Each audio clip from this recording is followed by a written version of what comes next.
every story has a surface. Not every truth stays there. When the noise gets louder, clarity's still rare.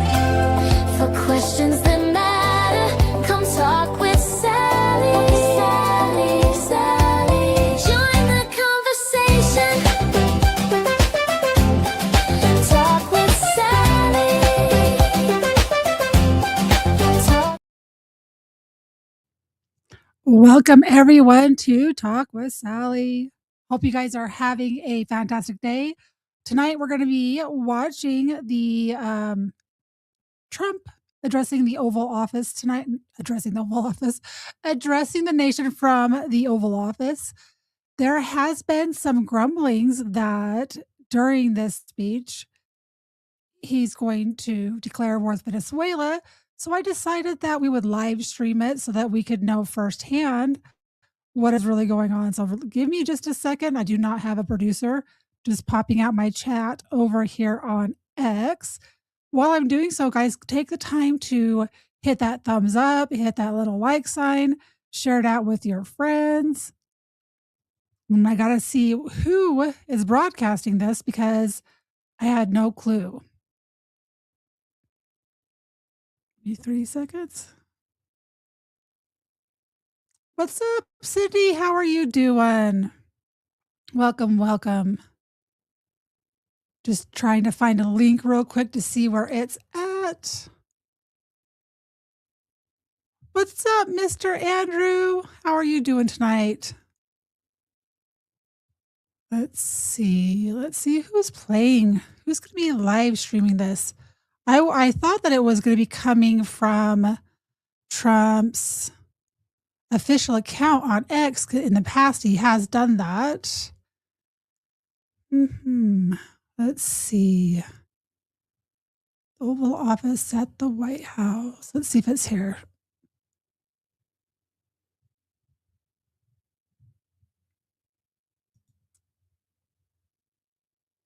I am excited too. If anyone has a link, put it in the chat. I'm looking for one here. I don't see one yet. It's cold. I want to be sitting in front of a fire. Let's see. Trump address.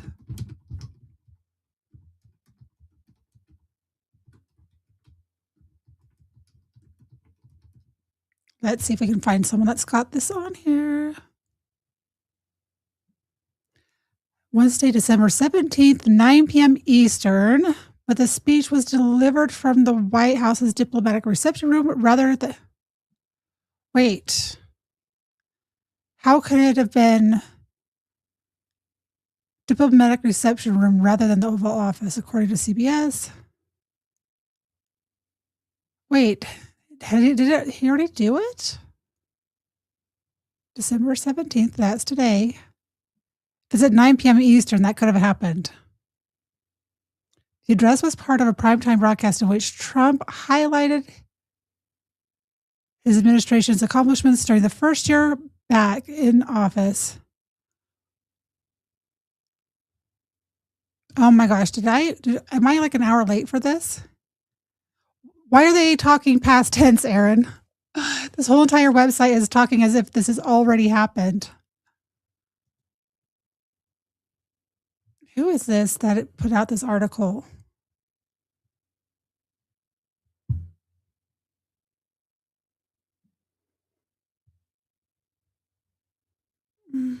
What are they talking about?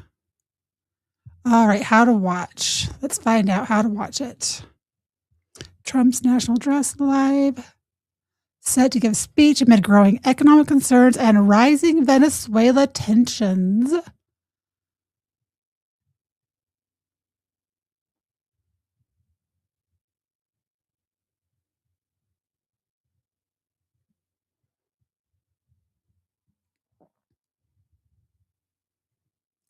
Watch on YouTube. All right, let's see if they've got it going yet.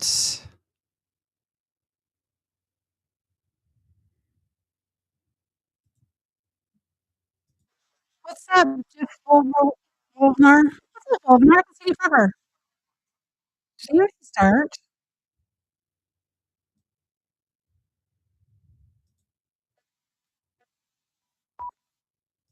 Okay, I think I have it, guys.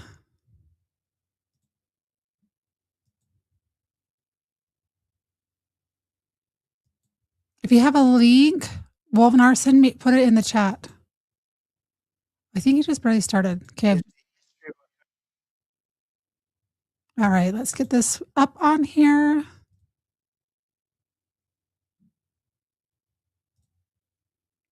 And then, guys, let me know how the sound is once it starts playing. 1 is it's good. 2, you can't hear it. 5, it's blowing out your eardrums. Let's see.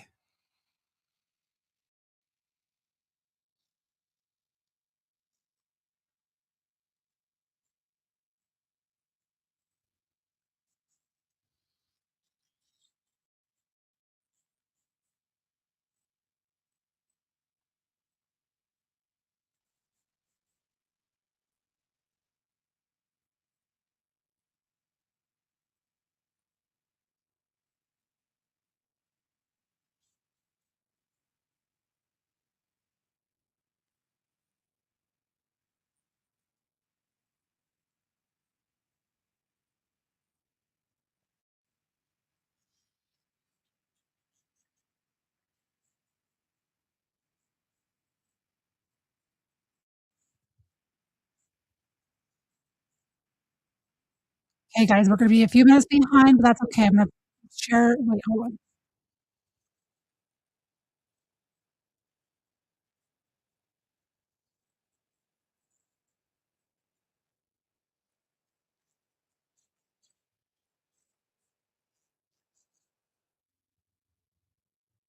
All right, let's see. Share this tab instead. Okay, guys, we got it here.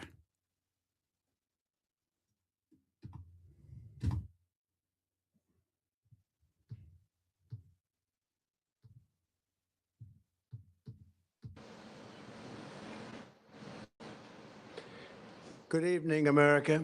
11 months ago, I inherited a mess, and I'm fixing it. When I took office, inflation was the worst in 48 years, and some would say in the history of our country, which caused prices to be higher than ever before, making life unaffordable for millions and millions of Americans. This happened during a Democrat administration, and it's when we first began hearing the word affordability. Our border was open, and because of this, our country was being invaded by an army of 25 million people, many who came from prisons and jails, mental institutions, and insane asylums. They were drug dealers, gang members, and even 11,888 murderers, more than 50% of whom killed more than one person. This is what the Biden administration allowed to happen to our country, and it can never be allowed to happen again. We had men playing in women's sports, transgender for everybody, crime at record levels with law enforcement, and words such as that just absolutely forbidden. We had the worst trade deals ever made, and our country was laughed at from all over the world. But they're not laughing anymore. Over the past 11 months, we have brought more positive change to Washington than any administration in American history.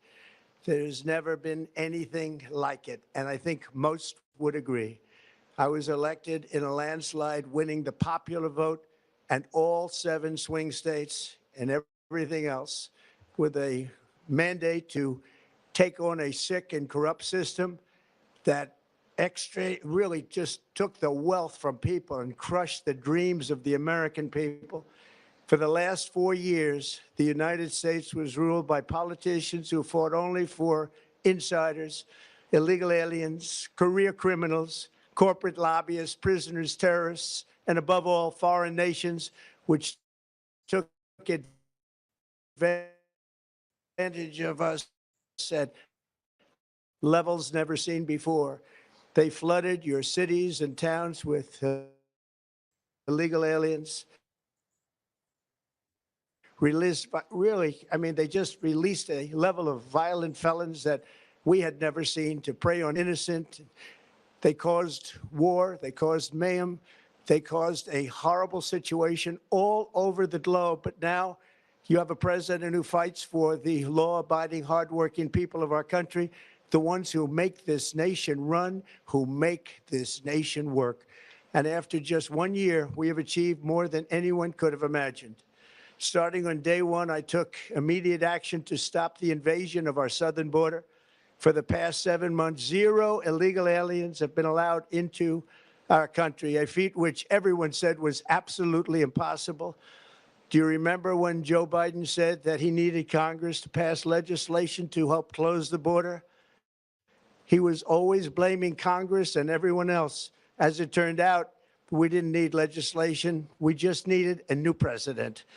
We inherited the worst border anywhere in the world, and we quickly turned it into the strongest border in the history of our country. In other words, in a few short months, we went from worst to best. We're deporting criminals, restoring safety to our most dangerous cities. Just take a look at Washington, D.C. It's at levels of safety that we've never seen before. And they decimated the bloodthirsty foreign drug cartels. We did that all by ourselves with our people, and we're so proud of it because they were poisoning and destroying our population. Drugs brought in by ocean and by sea are now down 94%. We have broken the grip of sinister woke radicals in our schools, and control over those schools is back now in the hands of our great and loving states where education belongs. After rebuilding the United States military in my first term, and with the addition we are adding right now, we have the most powerful military anywhere in the world, and it's not even close. I've restored American strength, settled 8 wars in 10 months, destroyed the Iran nuclear threat, and ended the war in Gaza, bringing for the first time in 3,000 years peace to the Middle East, and secured the release of the hostages, both living and dead. Here at home, we're bringing our economy back from the brink of ruin. The last administration and their allies in Congress looted our treasury for trillions of dollars, driving up prices and everything at levels never seen before. I am bringing those high prices down and bringing them down very fast. Let's look at the facts. Under the Biden administration, car prices rose 22%, and in many states, 30% or more. Gasoline rose 30 to 50%. Hotel rates rose 37%. Airfares rose 31%. Now, under our leadership, they are all coming down and coming down fast. Democrat politicians also sent the cost of groceries soaring, but we are solving that too. The price of a Thanksgiving turkey was down 33% compared to the Biden last year. The price of eggs is down 82% since March, and everything else is falling rapidly. And it's not done yet, but boy, are we making progress. Nobody can believe what's going on. Here are just some of the efforts that we have underway. You will see in your wallets and bank accounts in the new year. After years of record-setting falling incomes, our policies are boosting take-home pay at a historic pace. Under Biden, real wages plummeted by $3,000. Under Trump, the typical factory worker has seen a wage increase of $1,300. For construction workers, it's $1,800. For miners, we're bringing back clean, beautiful coal. It's $3,300. And for the first time in years, wages are rising much faster than inflation. Remember that. The wages, just look at it. Wages are going up much faster than inflation. How big is that? Very importantly, there are more people working today than at any time in American history, and 100% of all jobs created since I took office have been in the private sector. Think of that. 100% of all jobs have been in the private sector rather than government, which is the only way to make a country powerful and great. This historic trend will continue. Already, I've secured a record-breaking $18 trillion of investment into the United States, which means jobs, wage increases, growth, factory openings, and far greater national security. Much of this success has been accomplished by tariffs. My favorite word, tariffs, which for many decades have been used successfully by other countries against us, but not anymore. Companies know that if they build in America, there are no tariffs, and that's why they're coming home to the USA in record numbers. They're building factories and plants at levels we haven't seen, AI, automobiles. We're doing what nobody thought was even possible, not even remotely possible. There has never, frankly, been anything like it. 1 year ago, our country was dead. We were absolutely dead. Our country was ready to fail, totally failed. Now, we're the hottest country anywhere in the world. And that's said by every single leader that I've spoken to over the last 5 months. Next year, you will also see the results of the largest tax cuts in American history that were really accomplished through our great, big, beautiful bill, perhaps the most sweeping legislation ever passed in Congress. We wrapped 12 different bills up into one beautiful bill. That includes no tax on tips, no tax on overtime, and no tax on Social Security for our great seniors. Under these cuts, many families will be saving between $11,000 and $20,000 a year, and next spring is projected to be the largest tax refund season of all time. Because of tariffs, along with the just passed One Big Beautiful Bill, tonight I am also proud to announce that more than 1,450,000, think of this, 1,450,000 military service members will receive a special, we call Warrior Dividend before Christmas, a Warrior Dividend. In honor of our nation's founding in 1776, we are sending every soldier $1,776. Think of that. And the checks are already on the way. Nobody understood that one until about 30 minutes ago. We made a lot more money than anybody thought because of tariffs, and the bill helped us along. Nobody deserves it more than our military, and I say congratulations to everybody. And by the way, we now have record enlistment in our military, and last year we had among the worst recruitment numbers in our military's history. What a difference a year makes. In addition, I'm doing what no politician of either party has ever done, standing up to the special interests to dramatically reduce the price of prescription drugs. I negotiated directly with the drug companies and foreign nations, which were taking advantage of our country for many decades, to slash prices on drugs and pharmaceuticals by as much as 400, 500, and even 600%. In other words, your drug costs will be plummeting downward. And I used the threat of tariffs to get foreign countries who would never have done it to pay the cost of this giant dollar reduction. They stopped ripping us off, and it began as of 4 days ago. There has never been anything like this in the history of our country. Drugs have only gone up, but now they'll be going down by numbers never conceived possible. It's called Most Favored Nation.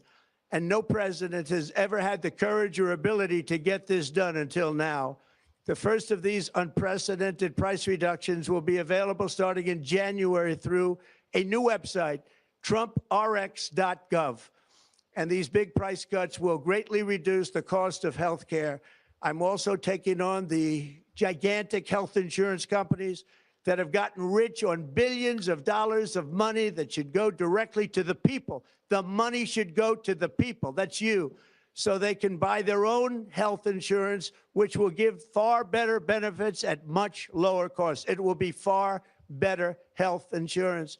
The current Unaffordable Care Act was created to make insurance companies rich. It was bad health care at much too high a cost. And you see that now in the steep increase in premiums being demanded by the Democrats, and they are demanding those increases, and it's their fault. It is not the Republicans' fault. It's the Democrats' fault. It's the Unaffordable Care Act, and everybody knew it. Again, I want the money to go directly to the people so you can buy your own health care. You'll get much better health care at a much lower price. The only losers will be insurance companies that have gotten rich, and the Democrat Party, which is totally controlled by those same insurance companies. They will not be happy, but that's okay with me, because you, the people, are finally going to be getting great health care at a lower cost. Another major focus is the cost of energy. For years, the radical left Democrats exploited the green energy scam as an excuse to funnel many billions of dollars into their own massive slush funds, as their energy restrictions drastically drove up prices, and they drove them up at record levels. Electricity costs surged 30 to 100% under Biden, and the typical family lost $5,000 to $10,000 in higher energy costs. Think of that, $5,000 to $10,000 you lost. On day one, I declared a national energy emergency. Gasoline is now under $2.50 a gallon in much of the country. In some states, it, by the way, just hit $1.99 a gallon. And within the next 12 months, we will have opened 1,600 new electrical generating plants, a record, and it's a record that won't be beaten by practically, I would say, by anybody, or certainly not very soon. Prices on electricity and everything else will fall dramatically. The Democrat inflation disaster, again, the worst in the history of our country, also robbed millions of Americans of home ownership and indeed the American dream. The yearly cost of a typical new mortgage increased by $15,000 under Democrat rule.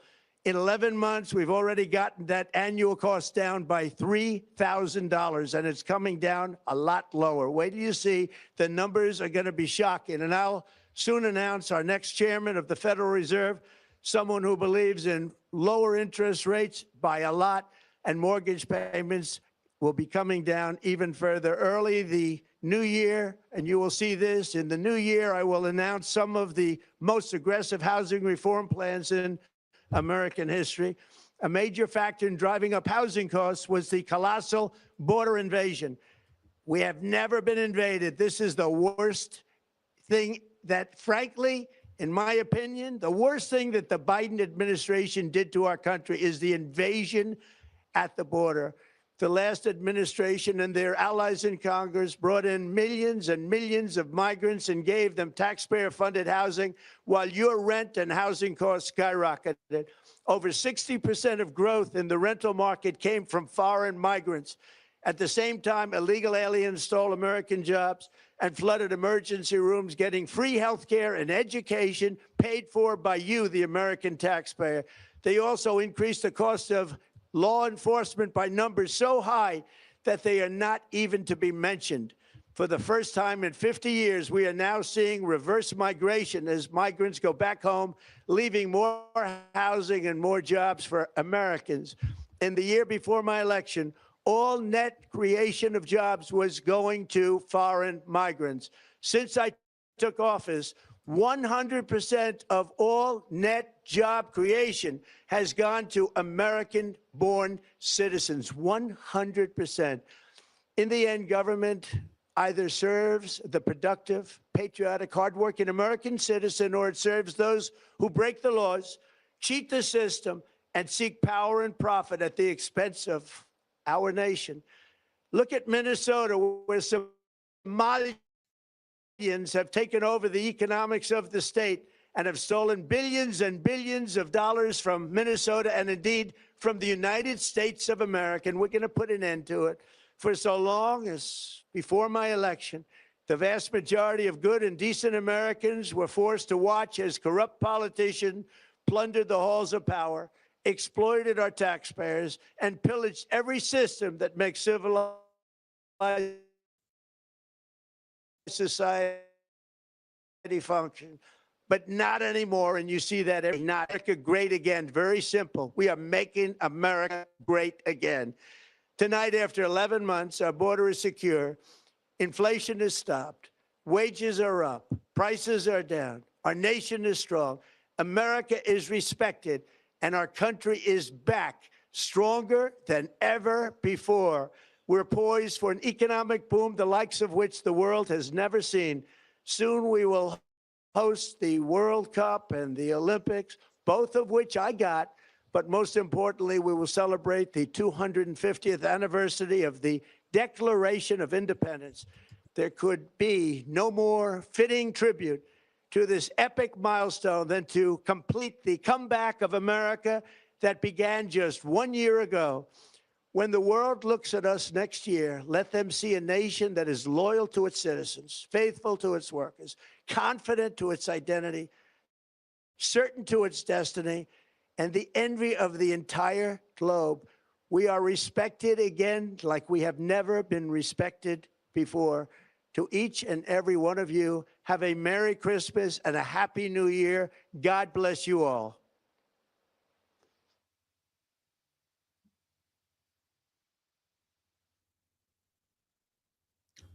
That is it. I'm very shocked at how short that was. Was being told that tonight he was going to be announcing war with Venezuela potentially. Very interesting. So how long? So that was less, yeah, maybe about 20 minutes is all. Yeah, he definitely needs to start indicting. Yeah, this Oval Office address was hyped up so much. I'm like, "Oh, okay, this is gonna be tonight. I'm gonna get everything ready." Um, there was no declaration of war. I'm half tempted to I'm half tempted to pull up let me see if I can find some clips today because I this is I should have why these? I should bookmark Queen, but give me 3 seconds. I'm gonna search. Let's just do see Tucker. Let's see if he has it on his site. Yeah, I was extremely hyped up for that, guys. I was like, "Oh, it's gonna be a speech." He usually will talk for an hour at least. I wonder if there's things why so yeah, that was like Biden.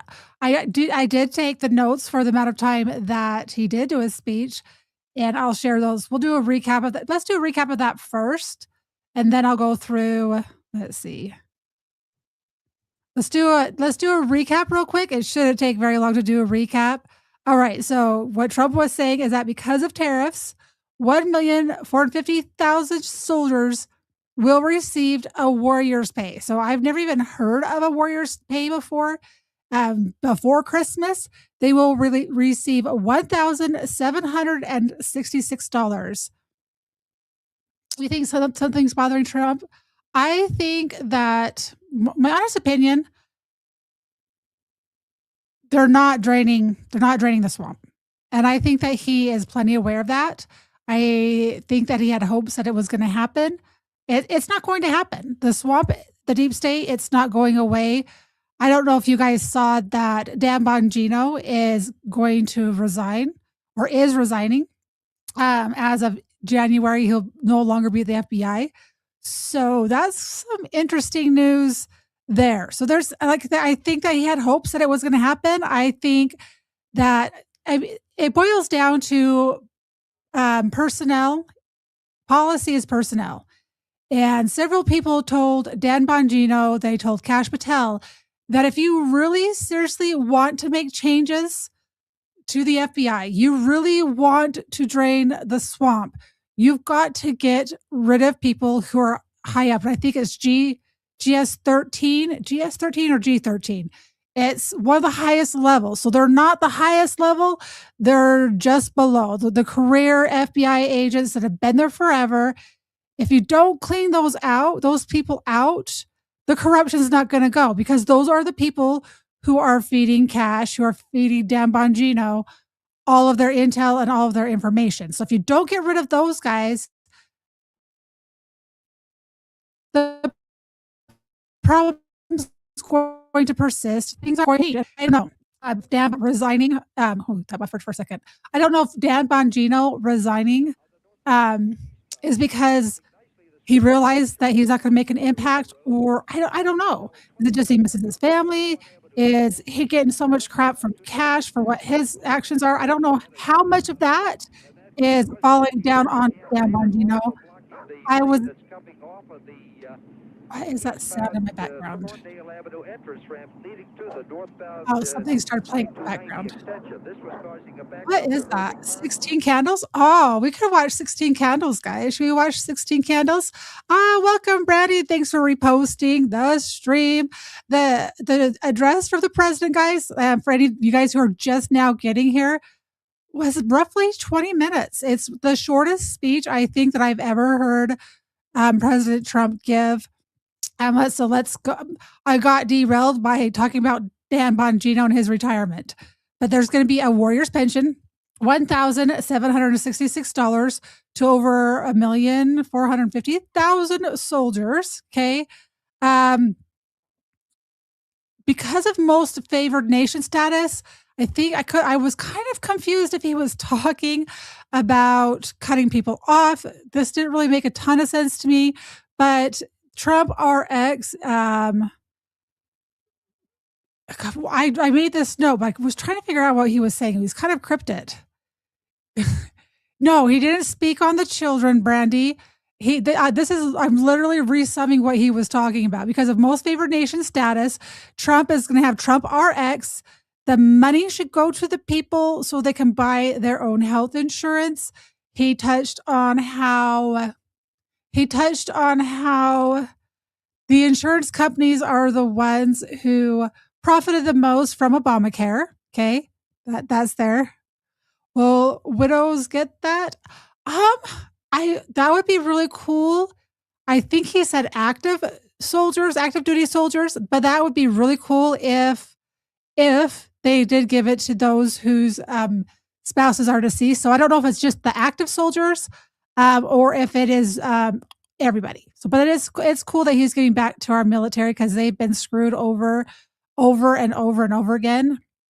Yeah, Trump RX is totally a Trump thing. I totally get that.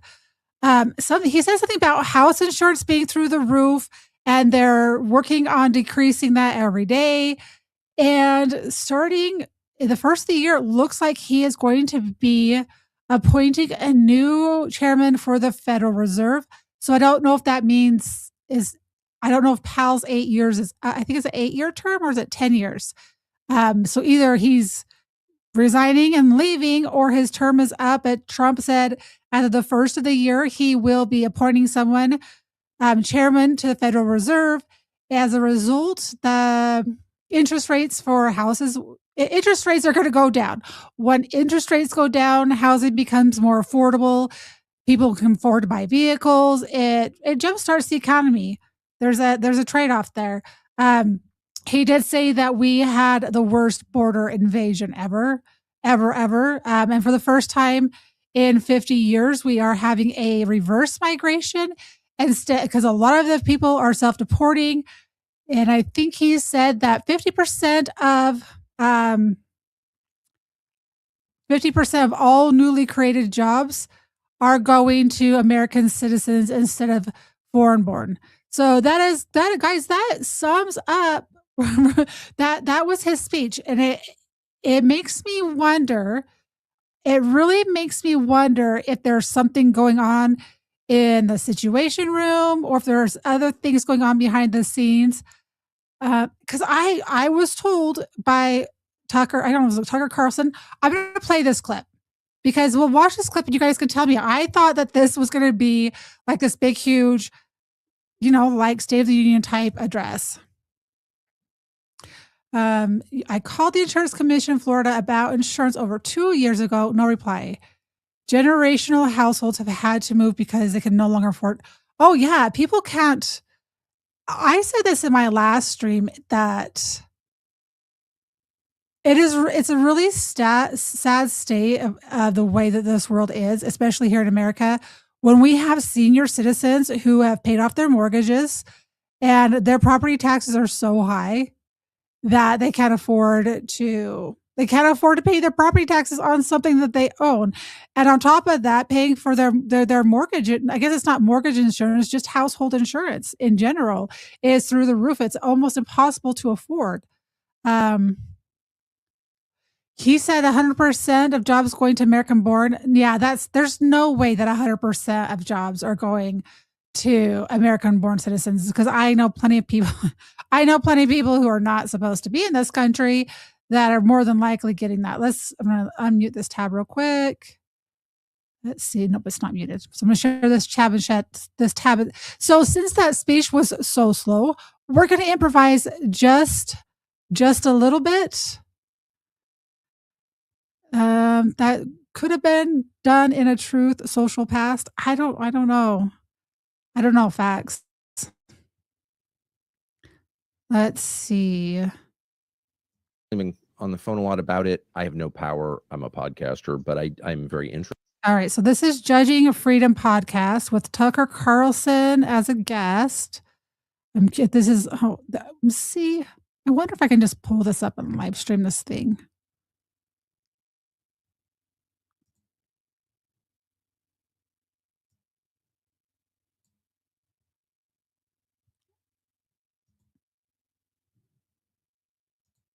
Is Trump going to start a war in Venezuela?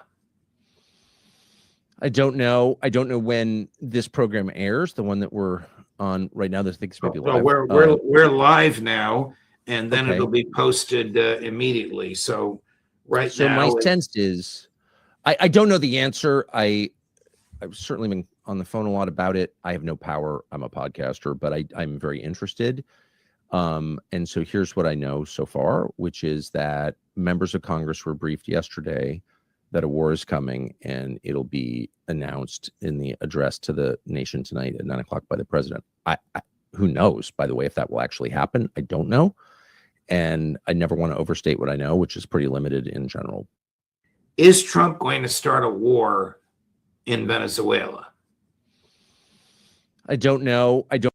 All right. So that was kind of milquetoast. Where did Tucker get that information? He said that Congress had told him that it was announced that to prepare for war.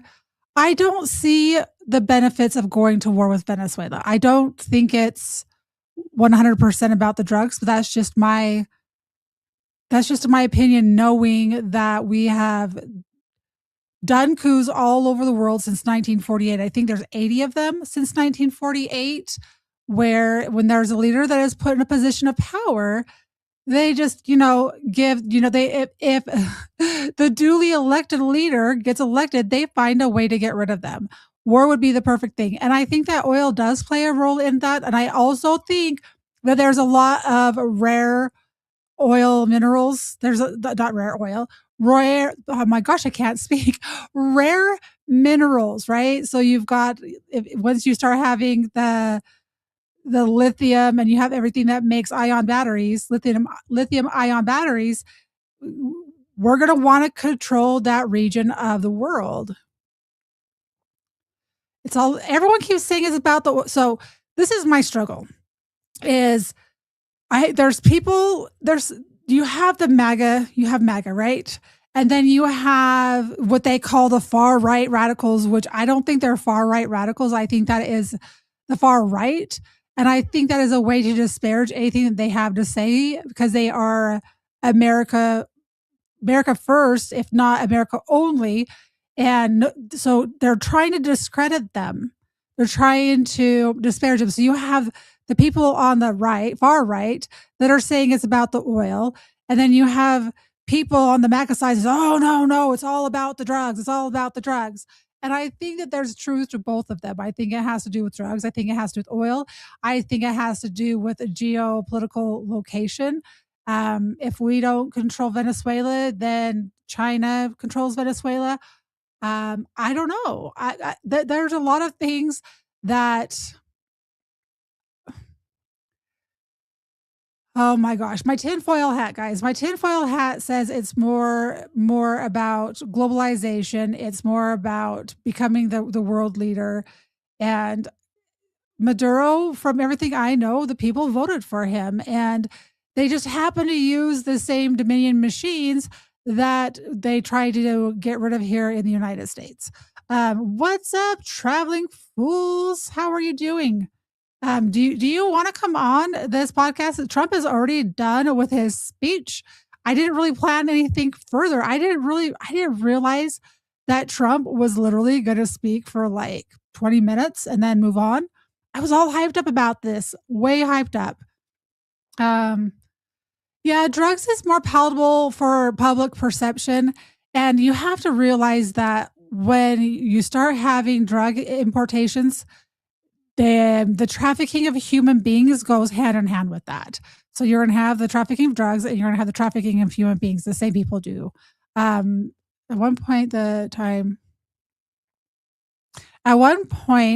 time, Venezuela was one of the wealthiest countries on earth until socialism set in. We banned buying oil from them until there was a government change. New government, we get their oil. You're driving? How dare you drive, traveling fools? How dare you guys drive? S part of the operations down there. I don't know what you S.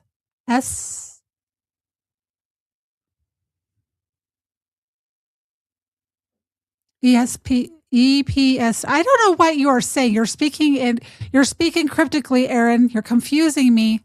You're confusing me a lot right now. All right, so I'm gonna look for Rin Ein.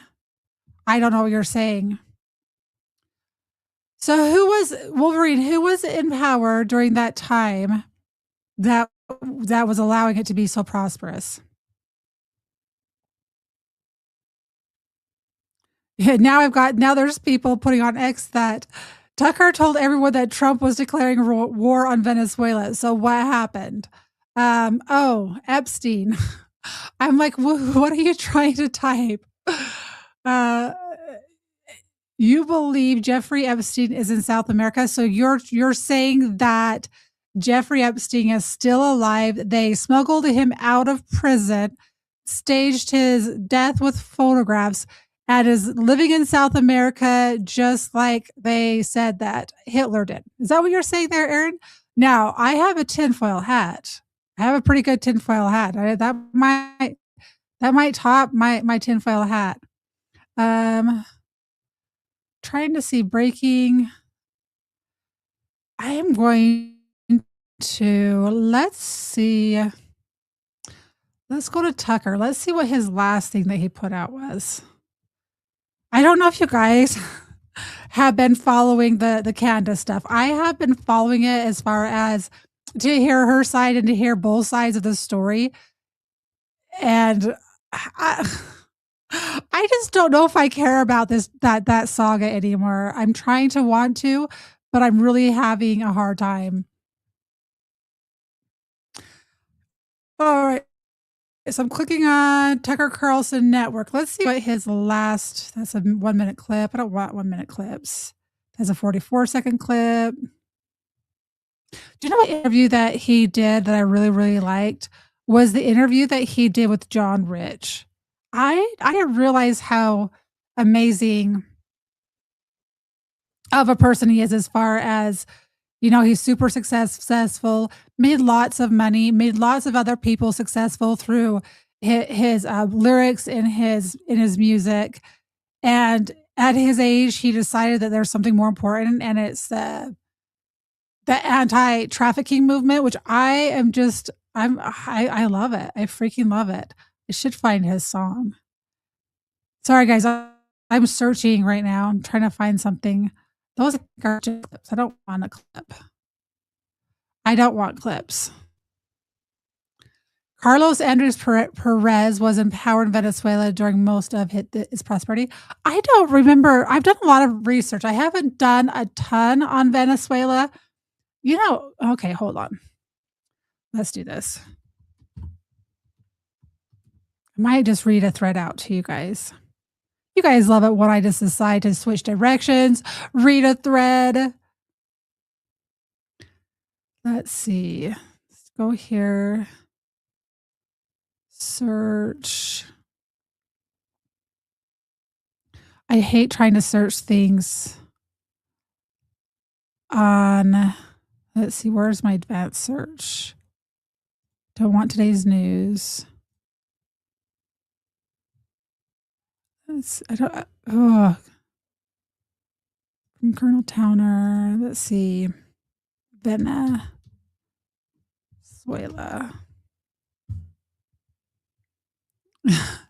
You're cracking me up. Oh, right. Let's see. This was December 12th. All right. Let's see what we have here.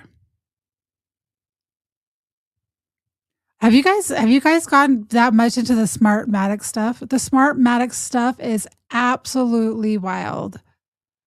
So General Flynn, let's pull this up so you guys can see what I am reading here. Let's see, what options do I have?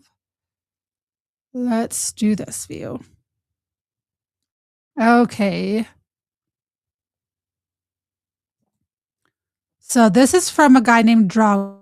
Let's read that and then we'll watch this little clip. So General Flynn briefed President Trump 4 or 5 months ago about the Venezuelan military intelligence whistleblower who just confirmed the CIA outsources election rigging technology like Smartmatic and Dominion from Venezuela, says Patrick Byrne.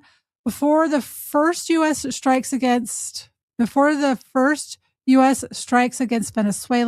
this is why U.S. warships are surrounding Venezuela. It's not just about narco trafficking.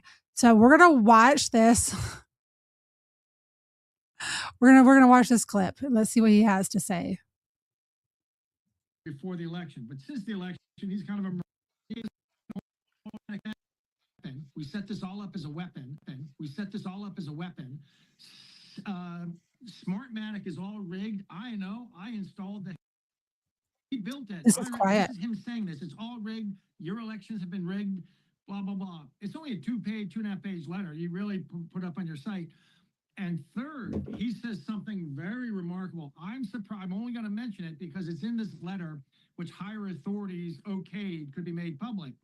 There's a piece of very sensitive information in there that I'm surprised they've decided to make public. I'll put it this way. When General Flynn was briefed on this, so General Flynn, as I've said, he stayed out. We didn't bring him in any of the illegal stuff or whatever we were doing before the election. But since the election, he's kind of emerged as, I kind of think of him as my handler these days, or for us, it's kind of, well, it's like playing sandlot basketball and having Michael Jordan show up to be your coach. It's great. So when we have this information, we can bypass all the 3-letter agencies who hate me now anyway, and get it to Flynn, and he knows the right people for it to go to. It bypasses all the bullshit.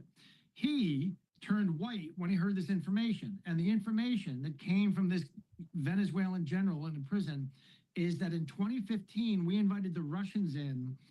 Their undersea cables. I ask Darius to put up, Daria, I sent you some maps. There are these maps of undersea cables of Latin America. And you can see that the undersea cables, which carry all the telecoms, come up the coast and they touch each country. They touch Venezuela. In that port, on that island, they brought the Russians in and they tapped in since 2015. That means the Russians have been in our military since 2015 worldwide. My understanding is once they've broken in one place, they get access to the whole network. It's like its own internet. And the Russians have been in had 100% access to all our comms since 2015. And so that was a huge, when General Flynn heard that, I'm told he went white and said, I can't even put this in the report. By the way, that's what William Binney said on my show, the technical head of NSA, like 8 years ago. He said he caught the Democrats building back doors into all the NSA and then giving it to foreign assets. Doesn't surprise me. Well, they gave that he walked over. This was so sensitive. He walked over and briefed the president on this face to face just 4 or 5 months ago when we got it. That means that Russians have been inside everything for 10 years, all of our systems, all of our government systems. That's such an extraordinary. That may be one of the most. Well, that is one of the most damaging things ever to happen to our national security. Well, Venezuela what did did that. Think he did under Obama ordering back doors built in so they could do it. They didn't think somebody'd hack their email and get the damn back door. I think he's a traitor. I think they're traitors. I think that there was a long No, exactly. He didn't get hacked. He gave it to him. Yeah, right. Well, we're so penetrated now from this intrusion. That alone is an act of war demanding we address it. But coupled on this letter is just amazing. You got to give it to your viewers. It's Alex Jones, the head of military intelligence of Venezuela, has written a letter, and it's Alex Jones on his most souped up dimethyl blue or whatever it is that we take, most souped up energetic. He's confessing it all to us. He's saying you absolutely have to defend your country. You're being overthrown. This is where they've committed acts of wars. You are absolutely in the right to go and liberate Venezuela, etc. He's saying all this in the letter. Well, hey, come back. I've got the letter. We're posting on extra. Okay, so that is an Alex Jones clip. Taking you can take that for what it's worth. So you have Alex Jones there, and I don't know who that guy is. Let's see if we can figure out who he is. So that was him, but let's go over to what Colonel Towner had to say. Let's see, put this back up on there. The problem is Smartmatic hasn't been in Venezuela. Okay, this is what people think, is they think that it's all Venezuela that's doing that. The problem is Smartmatic hasn't been in Venezuela in over a decade, and it's set up in Florida before it moved to London. Yes, the CIA has been rigging elections since 1948. Steve Bannon, was that Steve Bannon? That is Steve Bannon? There's no way that's Steve Bannon. That doesn't even look like him. Are you serious? So this is the thing, is people keep thinking that if you understand Operation Gladio, you know that the CIA was created in order to coup other countries. And they either do it through a hard coup or they do it through a soft coup. Hard coup is like they did with oh my gosh, who was the guy from oh my gosh, I want to say Mandami, but that's not. Oh my gosh, who was it who they took out for wanting to have their own currency? They kicked the crown out of their country, the UK. Oh my gosh, I can't think of this name. But anyway, so assassination is one way of a coup, or there's a soft coup, and that's what they did with Brazil, and that's what they did with the 2020 election. What's up, Light Warrior Project? How are you doing? Oh, Gaddafi. Thank you, Light Warrior. You're 100% correct. Okay, this is how Venezuela Cartel of the Sun was born. The CIA. I'm wanting to go onto this Venezuela. I'm trying to get some different insight on this Venezuela stuff. Let's see. Okay, so I've got this article. I'm going to read this because I think that it's going to be quite interesting. So bear with me, guys, because this is Libya Gaddafi. Thank you, Aaron. 100% correct. Okay, so for extra color about what's really going on in Venezuela, Jeb Bush, John Ellis Bush, lived in Venezuela from 1978 to 1980 as a young man. He worked for Texas Commerce Bank, predecessor of JP Morgan Chase in Caracas, under the guise of helping U.S. companies do business in Venezuela. Texas Commerce Bank was a spoke in the wheel of the CIA drug trafficking network, as has allegedly JP Morgan Chase. Jeb and his brother Neil were also intimately involved in the CIA money laundering in the U.S., commonly referred to as the SNL failure. Bush would go on to Miami to partner with a known fraudster, mafia, Cuban exile, Gladio cell, right? So Cuba exile. So all the exiles that went into Florida, they're pretty much a Gladio cell. So they're Gladio soldiers. So Gladio means left behind soldier. That's all Operation Gladio is. That's why you have NATO, the UN, all of those, all UNICEF, UNESCO, they're all part of this one world globalist agenda. So after Cuba, when they were having the Cuba Missile Crisis, they had a lot of the Cubans that were in Florida and they were supposed to be refugees. In reality, they were a bunch of Gladio soldiers that were positioned in Miami. So a group in Miami in real estate, which functions as a place to wash the money. So a lot of the banks in Miami, in this area, JP Morgan specifically, that is how they laundered their money. I do believe the Bush and Clintons let the CIA do their drug trafficking, taking their piece of the. Okay, so Aaron, you probably haven't heard. You haven't heard me talk about Operation Gladio. I talked about it. It's almost been 2 years ago. It's almost been 2 years since I covered Operation Gladio, and so you had during. I'm going to give like a quick 5-minute summary of this. So bear with me for just 1 second. Because I'm going to try to make it simplified. So after World War II, so I keep saying the word "so." That is not a word. I'm using a filler word and I don't like it. After World War II, it was coming to an end. They knew it was coming to an end. You had the Dulles brothers who were part of the OSS, which was the CIA during that time period after World War II was over. The OSS was supposed to be disbanded. So the Dulles brothers, who were into like real estate, banking, they're like, we would really like to continue being able to go into these other countries, gather intel, and put leaders in positions of power that are going to go along with our kind of like globalist agenda. So with the Mellon family, and I think the Rothschilds, they were able to fund the starts of the CIA. So the CIA was created to be able to go to other countries and supposedly gather intel. Well, how they did this is they had what's called left behind soldiers. They called them the Wolverine. Was it Wolverines or werewolves? I think it's the Wolverines after World War II. And so our CIA would train these soldiers in terror attacks, espionage, propaganda, election rigging, yada, yada, yada. So after World War II ended, just before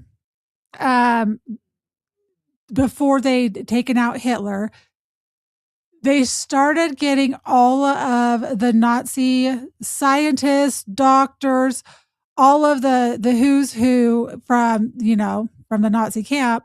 They would smuggle them through the Vatican. So this is Operation Paperclip, right? They were smuggled out through the Vatican. They were giving new papers, and then they were dispersed throughout the globe. So a lot of them went to Argentina, South America, the United States. So when we had the Nuremberg trials, they were kind of like show trials. They was kind of like, yep, we got justice. These bad people were put to death. In reality, they really didn't. So you had Operation Paperclip. And so the whole entire thing that the CIA needed was money to do their off the books black operations. So what they would do is what they did was they set up a whole entire international banking system. And a lot of this so you had banks here in the United States, you had banks in all across the globe, right? So you had these banks that were never supposed to be profitable. Their whole entire goal was to launder money for their dark operations. So the CIA recruited the mafia. So here in the United States, they recruited the mafia to run drugs for them. So you have people like, oh my gosh, I should pull up my slides for this. I'm going off the top of my head, guys. So I'm giving you broad strokes. There's a lot more detail to this. So they recruited the mafia. The mafia would then, what they did was they brought heroin into the Bronx and into the Bronx. What was the other one in New York? So they were bringing drugs to black neighborhoods in New York City. With that money, the mafia would then launder it through their various different banks. They would go take it and get bonds. They would then take it to Vatican City, right? the Vatican, this is how they laundered their money. The Vatican then would take 10 to 15% of that money and then would disperse it into various banks in Europe. Or they would just outright buy weapons and things. So they would launder the money that way. The CIA would then buy weapons of not just pew pew guns, but weapons of mass destruction. They would buy those on the black market. They would bring them over to the Golden Triangle, which was Burma, Laos, and Thailand. They would take it there and they would sell those weapons in exchange for poppy. Then they would take that poppy to Corsica, Italy, where it was then refined, made into heroin, and then it was put on ships, and then it was brought back into the United States. So that is how the CIA, the drug operation with Operation Gladio. So that's the drug portion of that, of how that whole network works. So that's how they get their money. And so the drugs, the CIA working with other countries, our CIA is the one who's been bringing drugs into our country. So when they are saying that Venezuela is bringing all these drugs into the United States, it's more than likely our CIA that is bringing drugs into our country to sell to our population in order for them to have money for their black operations. Because Trump closed off the border. Since the border's been closed down, there's a couple of ways that they make money. They do it through the trafficking of human beings. They do it through drugs. And there's three. Why is my brain dead? I know Operation Gladio like the back of my hand. So drugs, weapons, and human beings. And blackmail is what greases the wheels. So they are blackmailing politicians, mayors, sheriffs, judges, whatnot. So that's when you get into the Epstein part of everything, where you have the blackmail with minor children, because what is grosser than gross? Doing anything with children. So that's how they get their little blackmail thing that's going on there. So that is where we get Operation Mockingbird. Everyone, you go, oh, this is Mockingbird Media. This is Mockingbird Media. Well, that phrase started clear back in the 1950s, 53-ish time period, when the CIA was busted bringing heroin into the United States. So what they did is they bought off all kinds of newspaper organizations. They bought off reporters, yada, yada, yada, to say that it was China who was bringing drugs into the United States because we brought poppy into China, blah, blah, blah. So they created this whole narrative that China was bringing drugs into the United States and selling it into the Bronx and various places in New York, when in reality it was our CIA that was doing it through the mob. That is why the mob was able to run carte blanche for a very, very long time. So Epstein was the children part of it was kind of like a side thing, which sounds terrible, but it's kind of there. His main thing was running guns. He ran a lot of guns for that country that you're just talking about right there, Aaron. Anyway, so let's go back to this. You got me distracted, but that is, if you want, that's kind of how it works in a nutshell. There's obviously more to it than that, but that's just the basics. So then you have the corruption in Venezuela was a product of the exact same people that corrupted Cuba. So the Cuban Missile Crisis isn't exactly what it was made out to be. A lot of what happened was Fidel Castro got elected into office, and he was done letting the United States, the CIA, go into this country and use it for their coca fields to bring, for drugs. They didn't like that anymore. So then they turned to Russia, which was communist, and mix, rinse, and repeat. So every time you hear, oh, they're communists, we need to go in and we need to bring democracy to their nation. Communism has been their boogeyman and their excuse to go into these countries, take their resources, impoverish the people, and then as a result, they migrate to the United States. And it's the same MO in every single country. anytime there's a leader in a position of power that is not going along with the United States and their agenda, and when I say the United States, I'm talking about our CIA, because not everyone in the United States and our government is corrupted. All right, there was a broad coup belt in Africa. Crazy people don't talk about it. Oh my gosh, especially during the COVID years. Holy crap, Aaron. Okay. So there's so much more, guys. It's been so long, and I've covered this in the past in a lot more detail with slides, and I wasn't prepared to go into any of this. So I'm just like, whoo, off the top of my head. So the corruption in Venezuela was a product of the exact same people that corrupted Cuba. The revolutions occur as a direct result of the CIA's role in the country, including their hideous there's a typo, Office of Public Safety, with torture prisons and mass disappearances programs, which was set up in Venezuela by the CIA, USAID, Office of Public Safety. And I don't know if you guys have heard of the Office of Public Safety. They literally take our ex-soldiers, our police officers, they take them to other countries to train their police officers to do certain tactical things, like torture, disappearing people. Because if you have a foreigner going into another country and all of a sudden you have people just like disappearing, it's like you got a foreigner invading it. So then you have the Office of Public Safety bringing our police officers, our soldiers over to these nations to teach them in interrogations, to teach them in terror attacks, all kinds of crazy stuff. And that's a wild ride. So the Office of Public Safety, which was heavily financed through USAID.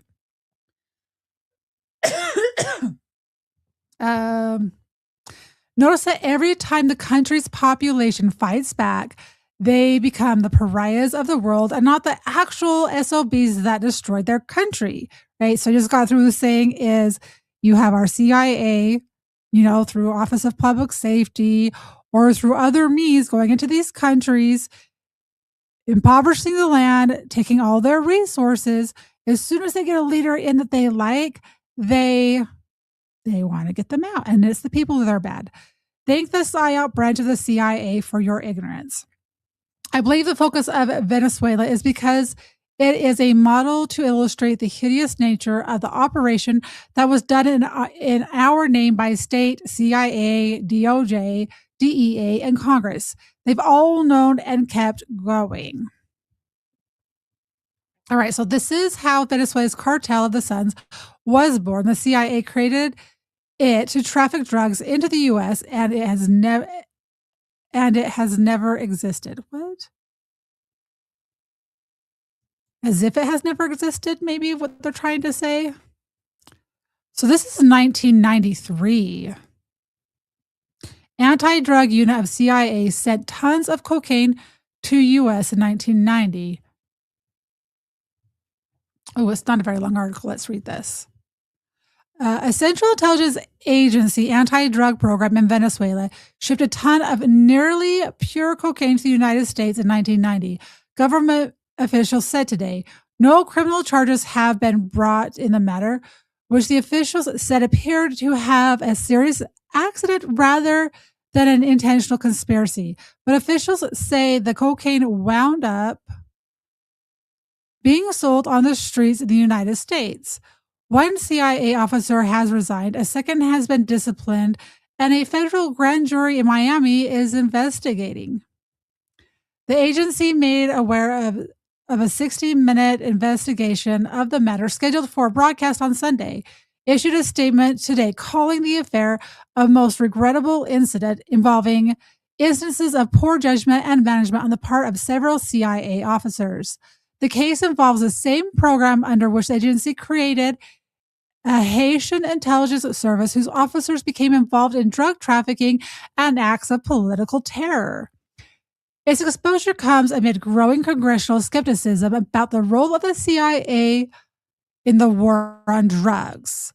In the mid-1980s, under orders from President Ronald Reagan, the agency began to set up an anti-drug program in major cocaine producing and trafficking capitals of Central and South America. In Venezuela, it worked with the country's National Guard, a paramilitary force that controls the highways and borders. Government officials said that the joint CIA Venezuelan force was headed by General Ramon Guillen de Villa, and that the ranking CIA officer was Mark McFarlane, who had worked with anti-guerrilla forces in El Salvador in the 1980s. The mission was to infiltrate. So reading that right there, just that right there alone is exactly how the CIA operates. Is the whole war on drugs. If you make something illegal, then it makes it more valuable to sell. You make more money. Like when they made heroin illegal, that's when they were able to make money off of it on the black market. And who benefits from that the most? Our CIA does. They benefit the most by trafficking drugs into this great nation. Thank you, Nathan, for reposting this stream. So anyway, let's see. The narco terrorist call is coming from inside the house. The dark side of the CIA is very dark. You can ask the Epstein victims. Yep. You have Brian. Gosh, there's a lot of people weighing in on this article. By the way, I read Legacy of Ashes. Your boy Tim got most of the stuff that the PR office in ANHB puts out to anyone or the gossip that one might pick up while having a steak at Jay Gilbert's. But as far as the stuff that mattered at the time, he pretty much missed it all. So I don't know if I don't take his opinion. All right. I don't know who this Max Blumenthal is. Should I know who? Probably should know who Max Blumenthal is. Oh, yeah. He has almost 1 million followers. See, I didn't even look to see who was putting it out. I just was curious what he was having to say.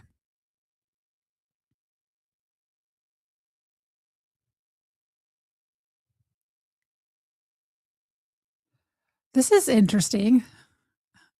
This is from Maria Corina Machado. I remember why was she had something to do with during the elections. I spoke with the Israeli Prime Minister Benjamin Netanyahu today and thanked him for his warm congratulations to the people of Venezuela on our 2025 Nobel Peace Prize. We Venezuelans deeply value peace, and we know that achieving it requires immense courage, strength, and moral clarity to stand against the totalitarian forces that oppose us. It's no surprise that the Iranian regime, a key supporter of the Maduro regime in Venezuela, also backs terrorist organizations like Hamas, Hezbollah, and the Houthis. This alignment underscores the global nature of the struggle between freedom and authoritarianism. Okay, guys, are you seeing a pattern here? So we had the angle with the CIA bringing drugs into the United States. And here's another angle that you to consider when weighing data and facts is Maria Machado, Corina Machado is saying it flat out right there, is that Maduro supposedly is pro-Iran, and because of that, Netanyahu, Israel, so that from what I'm hi, Julian. So everything that I can say right there. Okay, let's just speak plain English. I'm tiptoeing. I'm dancing around the issue because you speak one way and you're blacklisted. You speak another way and you're blacklisted. So I'm going to speak about this objectively. You're able to form your own conclusions as far as Israel, as far as Iran. But what it looks like here is that Maduro was anti-Netanyahu and anti-Israel. And he was pro-Iran, which means he's probably more pro-Islam. As a result, this prime minister needs to go. That is the way I'm interpreting this. You guys are able to have a discussion and you can interpret it the way that you want to. What's up, JJ? How are you doing? Thanks for being here. So anyway, that is my interpretation of that. You guys can decide for yourselves. I'm not going to tell you how to think, but that is interesting. Nobel Peace Prize laureate Maria Corina Machado, an intervention in Venezuela would be an act of love, not a conventional. You know what? We're going down this rabbit hole, so let's just finish going down this. Let's just finish going down this rabbit hole, and we're just going to watch. We're going to put this on Stop volume. drug trafficking. Okay, let's turn this volume down. I turned it up earlier because that last video was so quiet. Let's try turning it down to there we go. Okay, that's a lot better volume. Let's put this on big screen. Guys, you know what this is? This is how my mind works.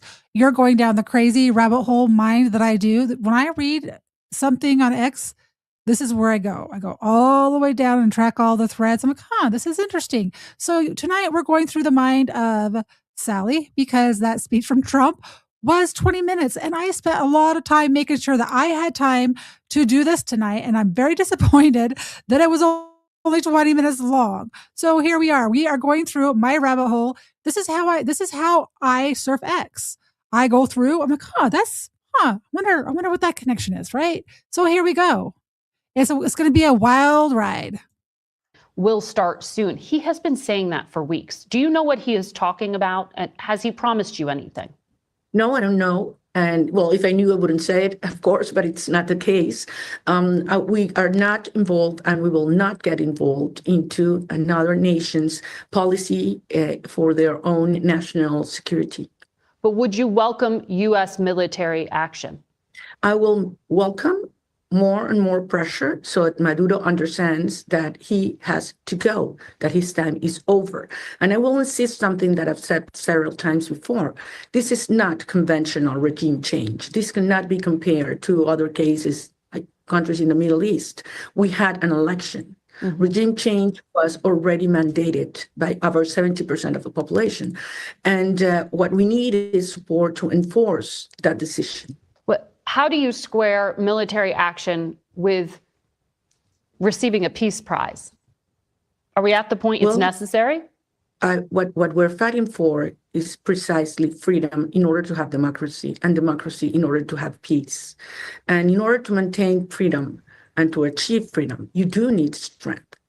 The contrary would be the peace of the dead, in which you have a country under absolute, oppression and simply given in.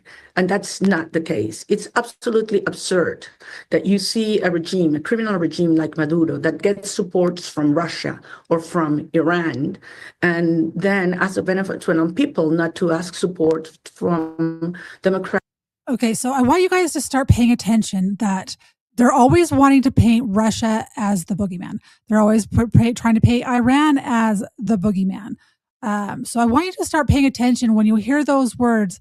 Think to yourself, what are they really saying? Because since 1948, ever since the end of World War II, everything that they have done has been to stave off communism. And because that was their excuse to go and bring democracy into all of these countries. That was their way to go in and coup and put leaders in position of power. So when you're watching this, think about, are they trying to create a coup? And why are they trying to create a coup? Maduro is getting support from Russia and from Iran, and they're not backing the Israeli mandates, right? So that's kind of pay attention to that. And yeah, China is a huge threat, and that is not a lie, and it is never discussed. For forced regime change equals democracy. Exactly, the Black Star.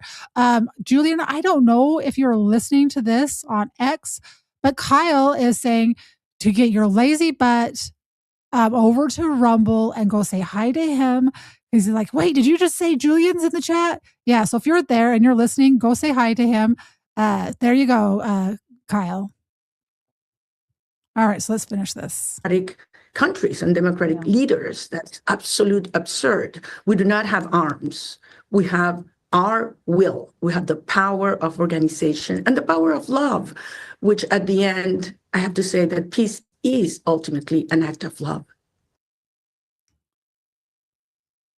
I don't know if our government really downplays the threat, to be honest. Because I mean, they keep saying that we've got to win the AI race, right? We've got to make sure that we're bringing AI to this country. We got to get there first because if we don't, China's going to get there first. And I think that we are way more advanced when it comes to this stuff anyway. All right, so I'm gonna pull this over here again. We're gonna do some. So President Trump said that land strikes. We already went through that. What an absolute. All right. Psychopath with a U.S. intervention for regime change ever lead to peace and stability? Yeah. When has it ever I love reading through these comments. They're not wrong. Has anyone seen she and moron together at the same time and place? Let's see. 91% of Venezuelans hold unfavorable views of opposition leader, blah, blah, blah. Secretly, I'm wondering if she's even from Venezuela and how long. I'd rather owe my freedom to the United States of America than my slavery to Cuba, Russia, and China. See, that's when you start having war is peace. Okay, we're going to go back. We're going to just go back before we watch this. So then we had that post from there. We're going to go back to where we were at originally. So then we had that. Let's go back one more. All right. So then we had, so that was December 12th, right? Kind of the history of the Bushes in Venezuela and, you know, how they're laundering money and bringing drugs into the United States. Let's go read some of these comments through here.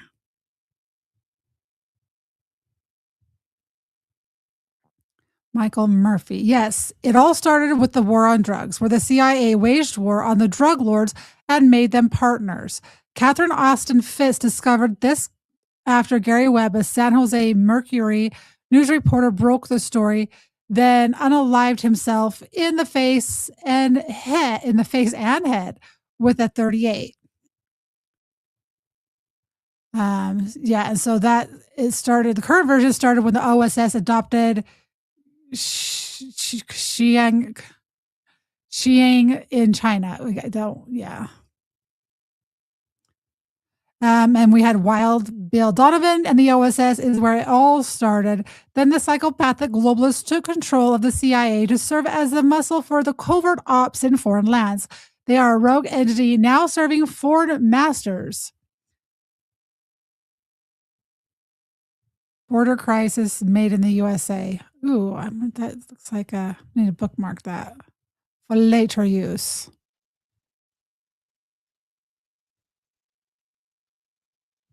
Wonder let's see what this looks like bigger. Let's see if we can zoom in on this. All right, so we have Banana Republic. So border crisis made in the United States. So we have the USA, we have the Banana Republic, build the wall. USA, guns, go to Mexico. You got drug lords. You have Belize, Guatemala, Honduras, 2009 coup. You had, let's see. This is kind of funny. Okay. No, I want to make that big again. Let's go back to big. So you had, let's see what years. So you had, is that IKE? IKE? I don't know what that is. US CIA, 1954 coup in Guatemala. You had, where's it all starting? Leon Black's dad, CEO, Epstein. Then you have United Fruit Company. I can't figure out where this chart starts. As soon as I figure where the chart starts, I can explain it. Let's see. That's 2019. 2021. 50K dead. Newsmax.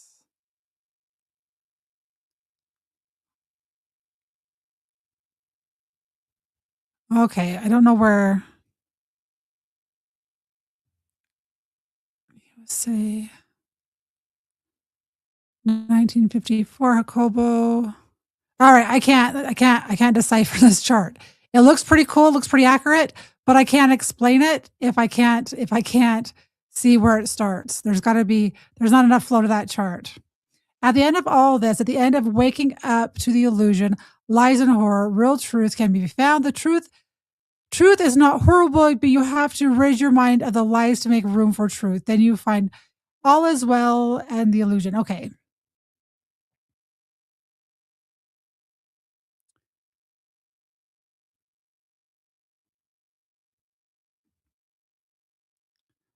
Chiquita banana. Well, the United Fruit Company did a lot of damage and a lot of various. There's a lot going on with that whole debacle there. All right, let's see. I'm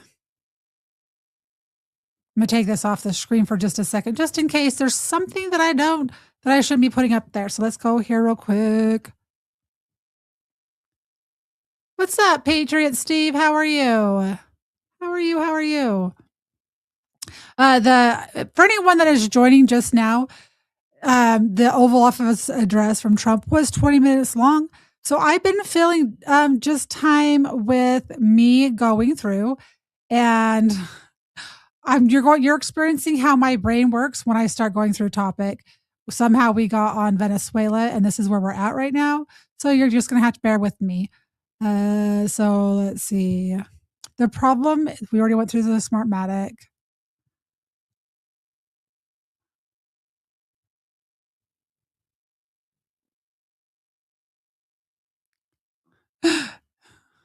Let's read through this. So Joshua Reed, the plan to save America. Patrick Byrne explains how the cartel de Sols steals elections, the inner workings, and how it was all set up. Patrick Byrne, General Flynn, our patriots, these men, along with and many others, uncovered how our elections were being stolen and operated a counter cyber operation that saved the 2024 elections. We owe them a debt of gratitude. Now that we have this opportunity, let's save the world and bring to justice those that allow. Nothing's going to happen. Going back to the yeah, I don't know. I'm kind of bored with this topic.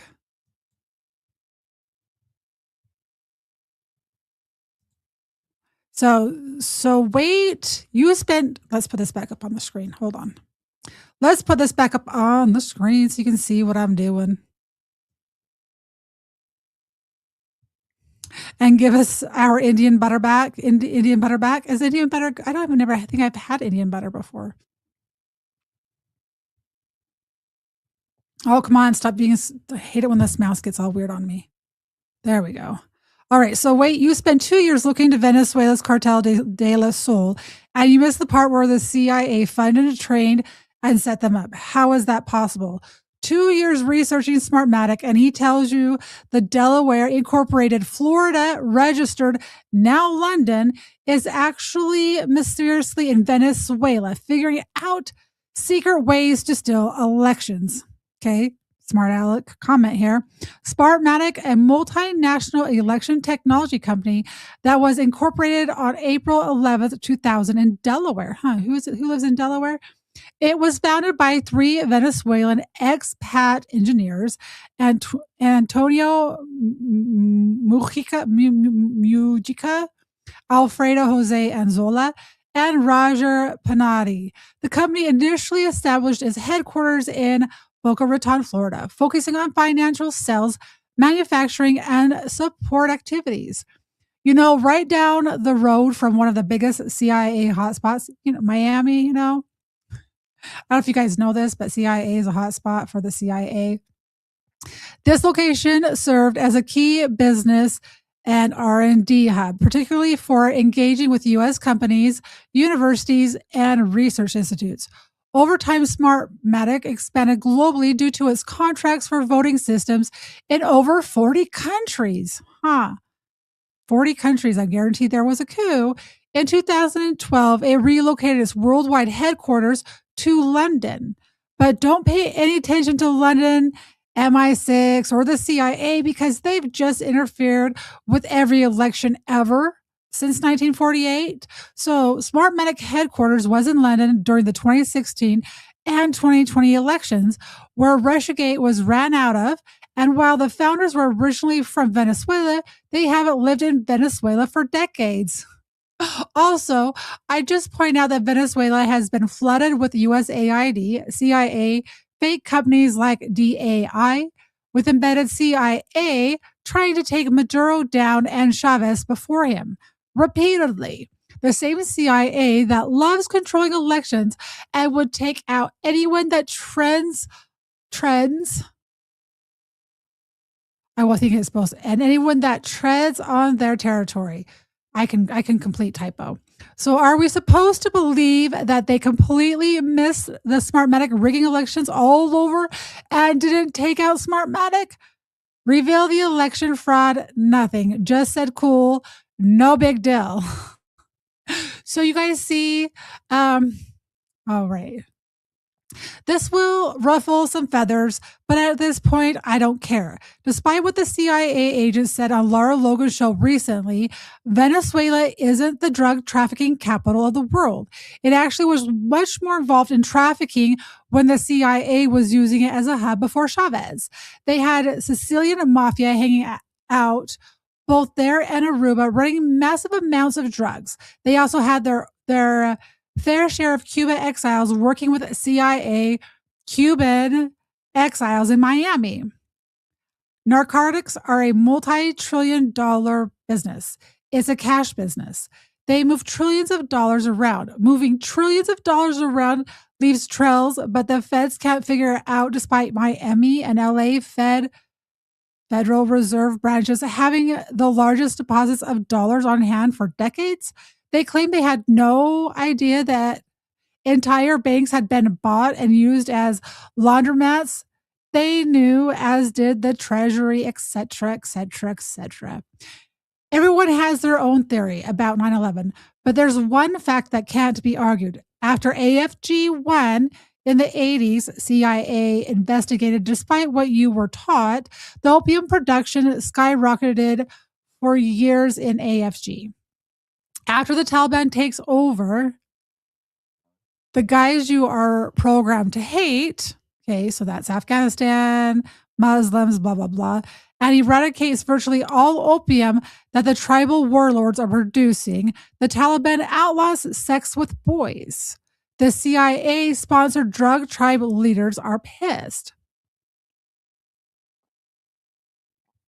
So that's a different take that I hadn't. So the Taliban takes over and eradicates virtually all opium that the tribal warlords are producing. The Taliban outlaws sex with boys. The CIA-sponsored drug tribe leaders are pissed. Okay, guys, I'm going to tell you guys to do your own research because this is from Colonel Towner, and if you guys don't follow her on X, you definitely should.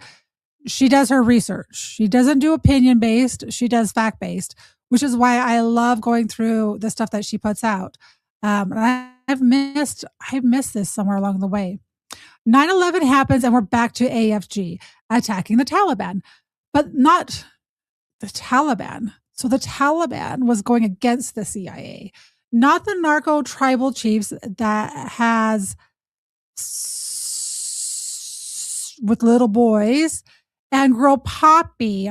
We attacked the Taliban that outlawed that. Just ask Grok for a chart of opium production from 1990 to 2010.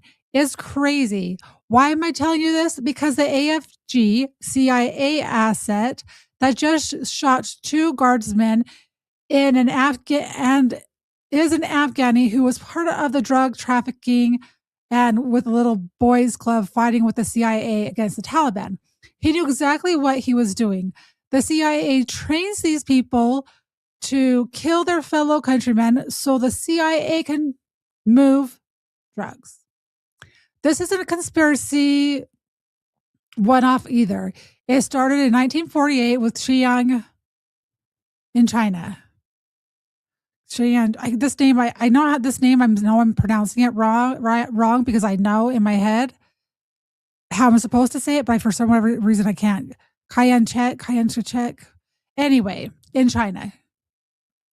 Burma, and then we basically stole Formosa from China and installed a military dictator there that ran a massive drug trafficking network through Thailand, Laos, Vietnam under martial law for decades.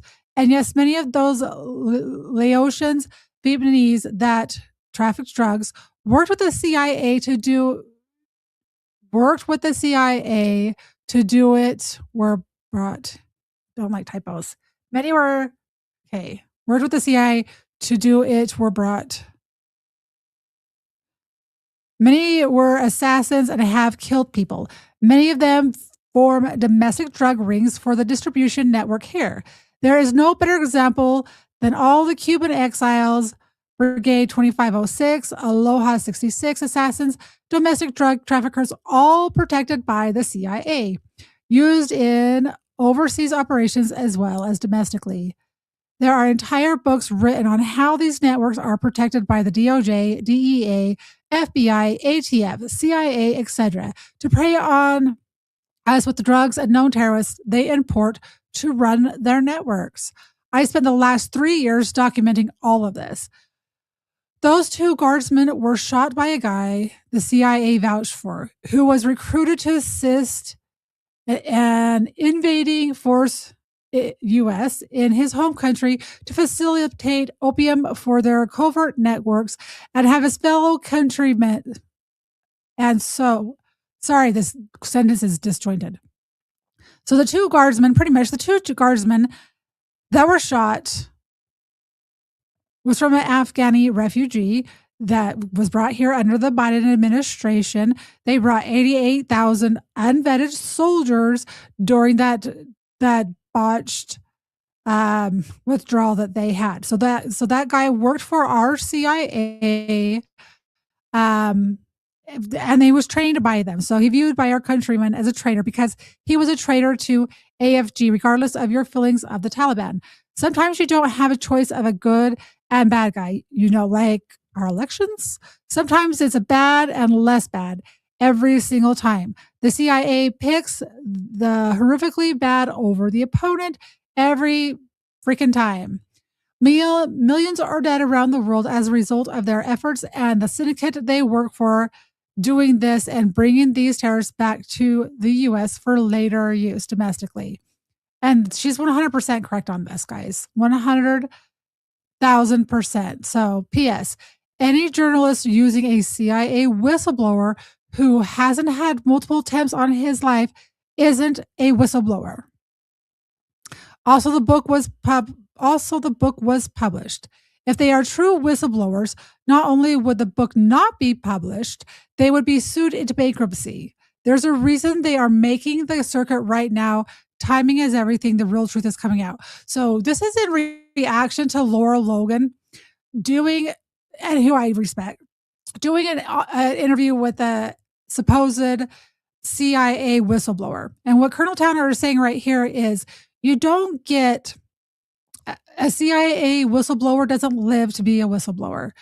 And if they're having a book that they're publishing that's going to put secrets out there, that book is never going to see the light of day. They'll make sure that it never sees the light of day. And so this is what this reaction is to. But there's a lot of information. And sometimes when I come across something like this, I like to either read it in a space or I like to put it on a live stream to preserve the record. Because once I do that, it will be backed up to my external hard drive afterwards. So this information will never be able to be erased. What's the date of that? So that was the 28th. On the 27th, footnote to this article. Let's see, where's the article at? Should I read one more article? What do you guys think? How are you guys liking your history lesson with Venezuela and the Taliban and 9/11 and the Afghanis that were brought here during the Biden debacle? The Taliban began hunting down anyone that worked with the U.S. Yeah, and I'm not saying not every single person that was a soldier and not everyone that worked with them is a bad guy. And that's the thing that you can't see the forest for the trees.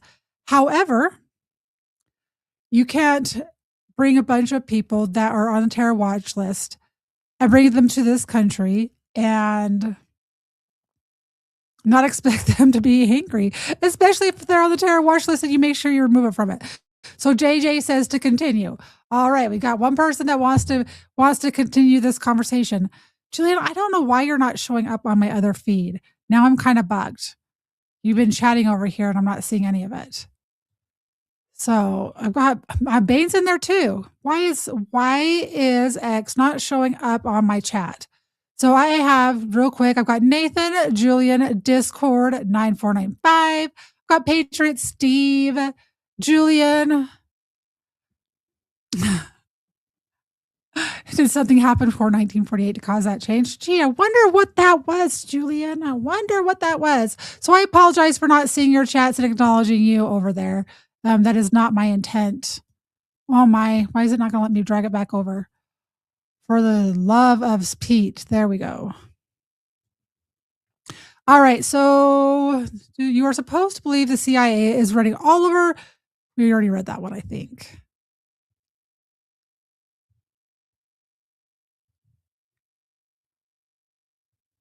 Okay, what's the footnote in this article? The world leader in secure election technology. Oh. All elections interference starts and stops with Venezuela info operations. Let's see how long this article is.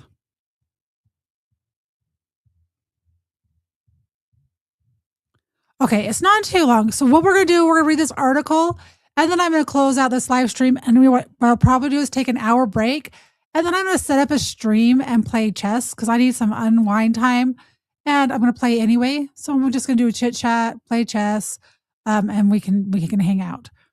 The world leader in secure election technology. Let's establish a few facts. Historically, Smartmatic Incorporated in Delaware on April 11th, 2000.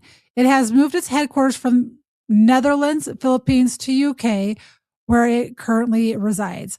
While the history suggests that the three founders moved to Florida to set up a company April 2000 to capitalize on the controversial hanging Chad elections that hadn't taken place yet.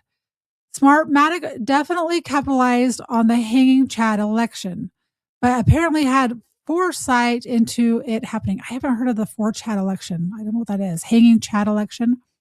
Antonio Mujica, Alfredo Jose Anzola, and Roger Pinati all moved to Florida in the immediate aftermath of Chavez being elected president, as did many elite Venezuelans that were complicit in the Rafael Caldera corruption, torture, and disappearance of Venezuelans who spoke out about the corrupt government. What's up, Mr. Anderson? How are you doing? More importantly, Venezuela was considered one of the most corrupt countries in Latin America before Chavez. It was ranked 76 out of 85 by the Corruption Perceptions Index from 1995 to 98. Acción Democrática and COPAI I hate foreign names, ran the patronage system in which oil money was diverted into payoffs from Exxon to government officials. President Carlos Andres Perez, 1988 through 93, was impeached and removed from office for embezzling $17 million. It was a It was a kleptocratic government in bed with U.S. oil, like all of Latin America during the 1960s and 70s and beyond. The USAID Office of Public Safety, USAID Office of Public Safety, keep that little name in your head, Office of Public Safety, a front for CIA, primarily staffed by CIA agents, trained the Venezuelan police how to kidnap, torture, and disappear their dissident citizens under the guise of riot control, right?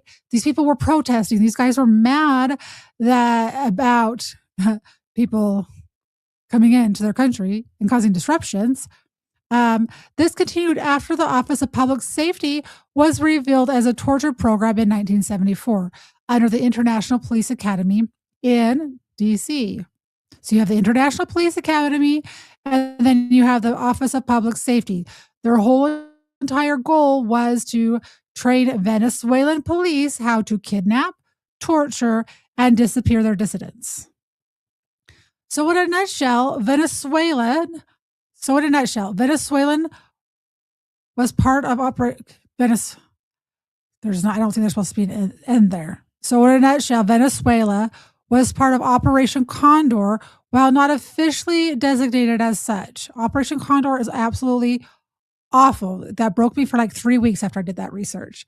It used the same dissident tracking system, comms via crypto AG, CIA election interference, CIA trained national police, and wait for it, CIA trained the Venezuelan National Guard too. Gee, what a shock there. Are you an NPC, Mr. Anderson? You know the organization by the name Cartel de los Sols, Cartels of the Sun. Ramon Gillian de Villa and Orlando Hernandez Villegas, two Venezuelan generals, were successive commanders of the National Guard's Anti-Narcotics Directorate. They were on the CIA's payroll while trafficking 22 tons of cocaine from Colombia to the U.S. This, by the way, was the exact same time the CIA was running the drug trafficking from Colombia into LA from the crack epidemic to fund the Contras. The Iran-Contra, right? Notice what I said now. Venezuelan generals working for the CIA were trafficking Colombian cocaine. That will be important later on. The CIA cover story for paying the generals to traffic cocaine into the U.S. was they were infiltrating the Colombian cartels and allowed the flow of drugs into the U.S. to track the suppliers, which they already knew because they were working with them on the Contra drugs going through Costa Rica and El Salvador. They said poor oversight allowed the drugs to reach the streets. Venezuelan Attorney General Tariq William Saab said Cartel de los Sols was a CIA fabrication to destabilize, control Venezuela for Exxon, as well as traffic drugs for the Contra fundraiser. Why is this history important to Laura Logan's expose on election meddling? Because her two guests, retired agent Gary Bernstein and Ralph Pizzullo, author, has some interesting past experiences that the normal person watching the video will miss. For example, author Pizzullo volunteers some odd personal information toward the end of the video about his relationship with his father, a Foreign Service officer for the State Department. As you are aware, many, if not most, Foreign Service officers interact with the CIA in country routinely. They are certainly aware of CIA operations within the country, even if the ambassador chooses not to know. Pizzullo shares that his father, while assigned to various Latin American countries, would come home and unload on his son. He shared the details of his job to his son. Interesting. While that wouldn't necessarily be a big deal to most, anyone who has studied Operation Condor would immediately want to know what countries and when. Because like Venezuela, the USAID Office of Public Safety trained most Latin American countries' National Guard. Why is a sentence? Because like Venezuela, the USAID Office of Public Safety trained most Latin American countries' National Guard, police. The comma's in the wrong place. Can you just tell me that the comma's in the wrong place? Sorry. Let's read this sentence again. Because like Venezuela, the USAID Office of Public Safety trained most Latin American countries' National Guard police on kidnapping, torture, and disappearing of dissidents right after the CIA couped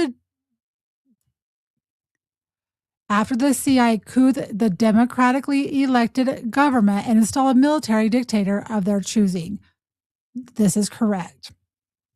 As it turns out, Pizzulo isn't a run-of-the-mill author. His father was in Vietnam. His father was in Vietnam in Saigon when the CIA set up and implemented the Phoenix program, which Operation Condor is modeled after. So if you guys don't know the Phoenix program, we'll have to maybe cover that. And the Phoenix program is a show all of its own. He was there for the false flag, Gulf of Tonkin, the assassination of Diem, etc. His father also managed to hit all the hot spots in Latin America while they were hot. He was in Bolivia when the CIA was chasing Che Guevara, around there. He was in Colombia 67, 69 as the CIA began to cultivate the crystal triangle setup with the help. Why have I not heard of the crystal triangle? That one's one I'll have to look into. The crystal triangle setup with the help of the U.S. Embassy staff. He moves over to Guatemala where the CIA launches all of the Cuba attacks. Okay, so pretty much what she's saying is Pizzolo's father, every single country where there has been a coup, from Bolivia, Venezuela, Vietnam, Gulf of Tonkin. So every single country that there has been, so Cuba, Che Guevara, every single country in South America where there was a coup, this guy's dad just happened to be in all the right locations at the right time. And when he would come home to his son, came home to the United States, he would unload on him and tell him all of the secrets, right? So most importantly, he was in Uruguay in the immediate aftermath of the Chilean and Uruguay coup, which was orchestrated by the CIA, and a horrific dictator killed, oh my gosh, English. And horrific dictator installed and killed thousands of their own citizens for the sin of not wanting to live under a United States installed dictator. So, yes, this is Operation Gladio, but Operation Condor is Gladio south of the border. So that's exactly what it is. So you create a coup. And what happens is when you have all these dissidents, when you have these people who are like recognizing that there's evil out there, and they start to take up arms, they start to gather, they start to fight back, then these CIA trained soldiers will say, "Oh, they are communists. They were spreading communist propaganda. We had to take them out," right? Well, no, they weren't communists. A lot of them were Christian. What they didn't want was to have a leader that was installed by our CIA and the globalists to be their leader, right? That's what they didn't want. So in Uruguay, the story of Dan Mitrone illustrates the horrendous evil the CIA unleashed there. Dan was a USAID Office of Public Safety officer, former Indiana police chief, recruited into this program after attending an FBI training in DC. He trained the national police on torture techniques. The embassy that Pizzulo worked in would receive the electronic leads in diplomatic pouches to use on prisoners to rat out their neighbors, just like the CIA's Phoenix program. So electronic leads. So that's like the electronic leads that they put on the skin that they used to torture. They were put in diplomatic pouches to use on prisoners so that they would be in so much pain that they would do anything and rat out their neighbors. Then the prisoners would disappear, never to be heard from again. Dan would become famous because the dissidents kidnapped him and killed him for his evil practices. Sorry, could it happen to a nicer person?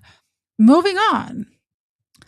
Pizzulo then was reassigned to Nicaragua, 75-77, to support the corrupt CIA-controlled Somoza government against the Sandinistas.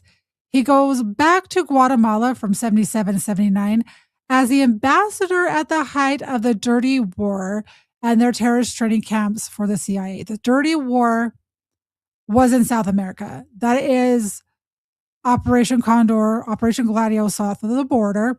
He then goes back to Nicaragua because the Sandinistas are kicking the Somozas government. Somozas. He then goes back to Nicaragua because the Sandinistas are kicking the Somozas government's butt and is there for the resignation of the evil Somoza government that was huge into drug trafficking as well. As a matter of fact, the entire Somoza drug trafficking network ends up in Miami and LA with visas from Pizzulo's embassy. He facilitated all the Contra Nicaraguan traffickers that made Freeway Ricky infamous in LA. Oh my gosh, why is these sentences so complicated? He facilitated all the Contra Nicaraguan traffickers that made Freeway Ricky infamous in LA entrance into the US.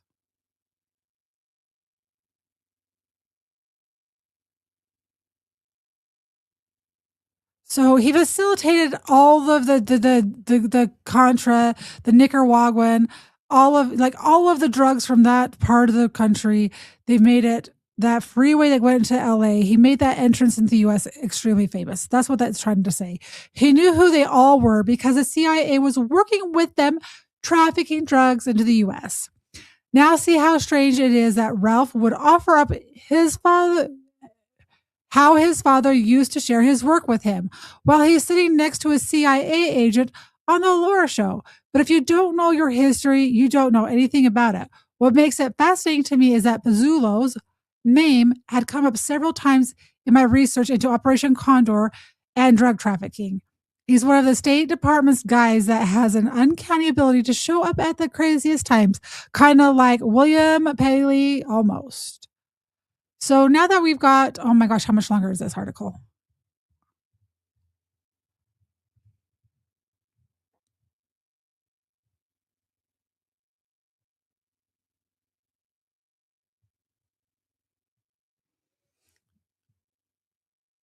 Oh my gosh, where did I go?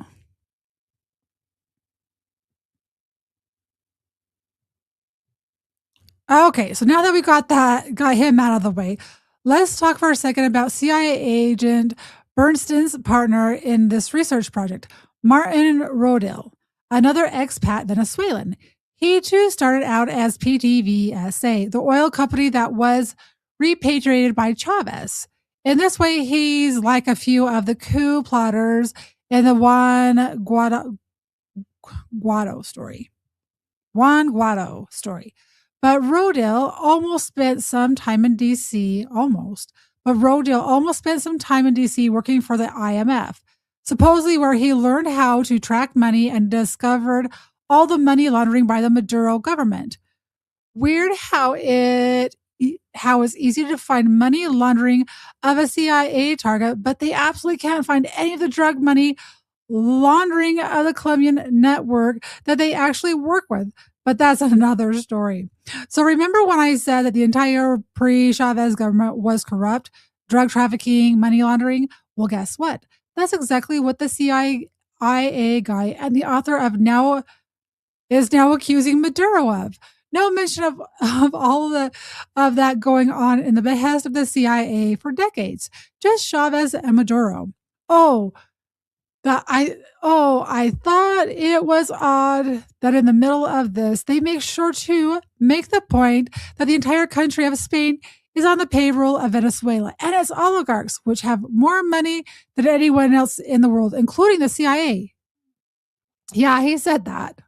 Now understand the CIA set up a fake bank called BCCI that became the 7th largest bank in the work.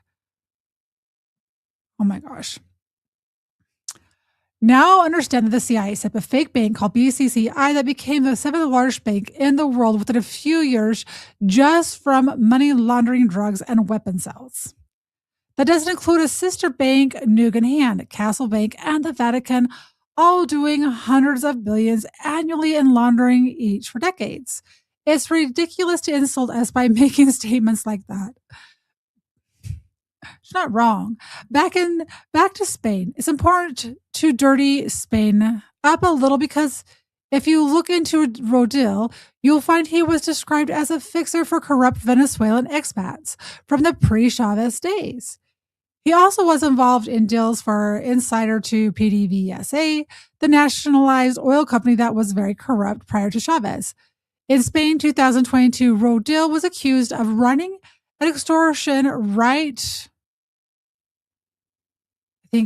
Okay. In Spain, 2022, Rodil was accused of running an extortion ring targeting wealthy Venezuelan fugitives, meaning they were wanted in Venezuela for orchestrating coups against the government with USAID and CIA support, demanding mafia-type protection fees. He threatened to expose their corruption he threatened to expose their corruption in which they were involved in Venezuela after they fled the country to jeopardize them from establishing themselves in Spain. Rodil's story is he was monitoring the corrupt people for the U.S. agencies. That's interesting, but don't pay attention to it because all of Spain is under the control of Venezuela, and there's no validity to any of it. So says Rodil and his CIA partner. Oh, I should add that Venezuela revoked his passport, so he magically gets Israeli citizenship, which I understood was pretty difficult for a normal person, but not our guy Rodil and his CIA partner. Interesting to note that Rodil sets up 2 lobbying organizations for expats and are very anti-Chavez Maduro and supportive of the corruption of the previous governments that ran the prisons, torture programs with the help of the USAID, originally set up by, you guessed it, the Office of Public Safety. One of nonprofits Rodil set up was called Venezuela American Leadership Council, found in 2013. You know, like the one set up by all the expat communists in DC we've discussed repeatedly in the past that the CIA works with. They tout the democracy. We got to bring democracy to all the world, guys. In the name of democracy, we can't let communism take a hold. But that narrative died after the end of the Cold War in the early 1990s because Russia was under control. How are you going to say, but my communism, my democracy? So they had to create the war on terror. We come to realize means anything and everything except democracy. What's up? I got Jim Bob and Patriot Steve. All right. They tout the democracy mantra we've come to realize means anything and everything except democracy. Among the folks on the council and the former U.S. ambassador to Venezuela appointed by Clinton, Michael Skoll. He's the president of this council, Yale-educated and principal at Skoll and Cerna consulting firm for Latin America. What's up? He was the ambassador while the corrupt former government was in place running the torture disappear programs. He was part of the advisory group to the fake I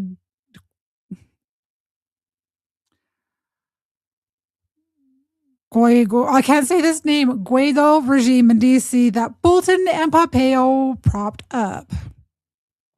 Linda Calvet is the secretary who runs the expat let's start over. Linda Calvet is the secretary who runs the expat communities in Miami that the Smartmatic owners were a part of in the early 2000s. Calvet, why does that name look familiar to me from somewhere else? Early 2000s. Larry Dominguez is a deputy director in charge of lobbying Congress. The Atlantic Council co-sponsors many of their events where many of the former CIA directors sit on the Atlantic Council board. Rodil says he models this organization after APAC. Rhodey's other group is called the Vision Americas LLC. Vision Americas LLC. It has offices in Colombia because of course it does. It's a registered FARA entity. It was co-founded by Roger Noriega. He's a State Department veteran for the Western Hemisphere affairs under George Bush Jr. What a shocker there. He served as the OAS ambassador 2001 to 3, which was used to ensure Guaido was recognized as the fake president of Venezuela. He's a fellow at American Enterprise Institute, AEI. Marcela Prieto is the VP of PR, and she's an Oxford graduate. Jose Cardenas, former Bush official, writes all the necessary reports to support the agenda against Venezuela under the AEI banner. They even use the verbiage of USAID's Office of Transition Initiatives in all their papers. They even state that objective is to hasten the Maduro regime exit, offering deals for intelligence on Venezuelan officials. These are the players involved with the effort to frame Venezuela as a drug kingpin of Latin America, but it doesn't stop there. During the interview, they make the case that Venezuela is a puppet of Cuba. Yes, the same Cuba that the CIA used as the excuse to overthrow every other Latin American country since Castro came to power and kick the CIA and their mafia counterparts out of Cuba after training them, believing they could control Castro as well. According to them, Castro used Venezuela to fund the spreads of Castro's ideas throughout Latin America and the world. Yeah, it was only 20 minutes, Julian, and it was really uneventful. Yeah, like it really wasn't. It was uneventful. Got all hyped up. Uneventful. Also, according to them, Smartmatic was used to elect Evo Morales and Nicaragua's government. Isn't that in Mexico? They make the case these were rigged elections and not the local people being sick of the CIA US installed dictators that were rounding up the citizens, torturing them, and disappearing them.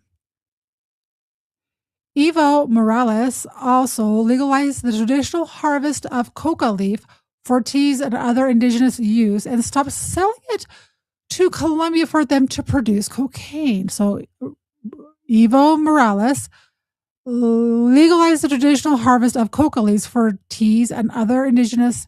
Oh, you can't legalize drugs because then they don't have a black market, guys. Are you seeing this? Are you seeing how they do this? That was frowned upon by the narco traffickers, enabled by the CIA. We fought to overthrow Morales, which eventually they were successful in doing it with the CIA's help, which led to the explosion of coca leaf cells in Colombia, aiding in the increase of cocaine production, just as overthrow of the Taliban did to the opium production in Afghanistan. As I mentioned, CIA agent Bernstein was instrumental in that happening in Afghanistan as well. Okay, so earlier when we were talking, when certain drugs are illegal, people are gonna get them on the black market because they're hooked on it. When they're on the black market, then the CIA gets their cut, government gets a cut, cartel members get a cut, mafia gets a cut, right? Which super more expensive. CIA agent Bernstein makes the case that he and Rodil were so afraid of remaining in the U.S. because the FBI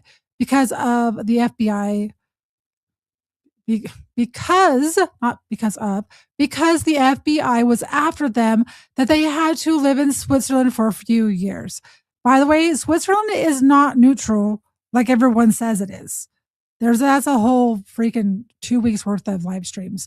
The reason being that the FBI couldn't get to them there, which is weird because the CIA and FBI has a significant presence in Switzerland.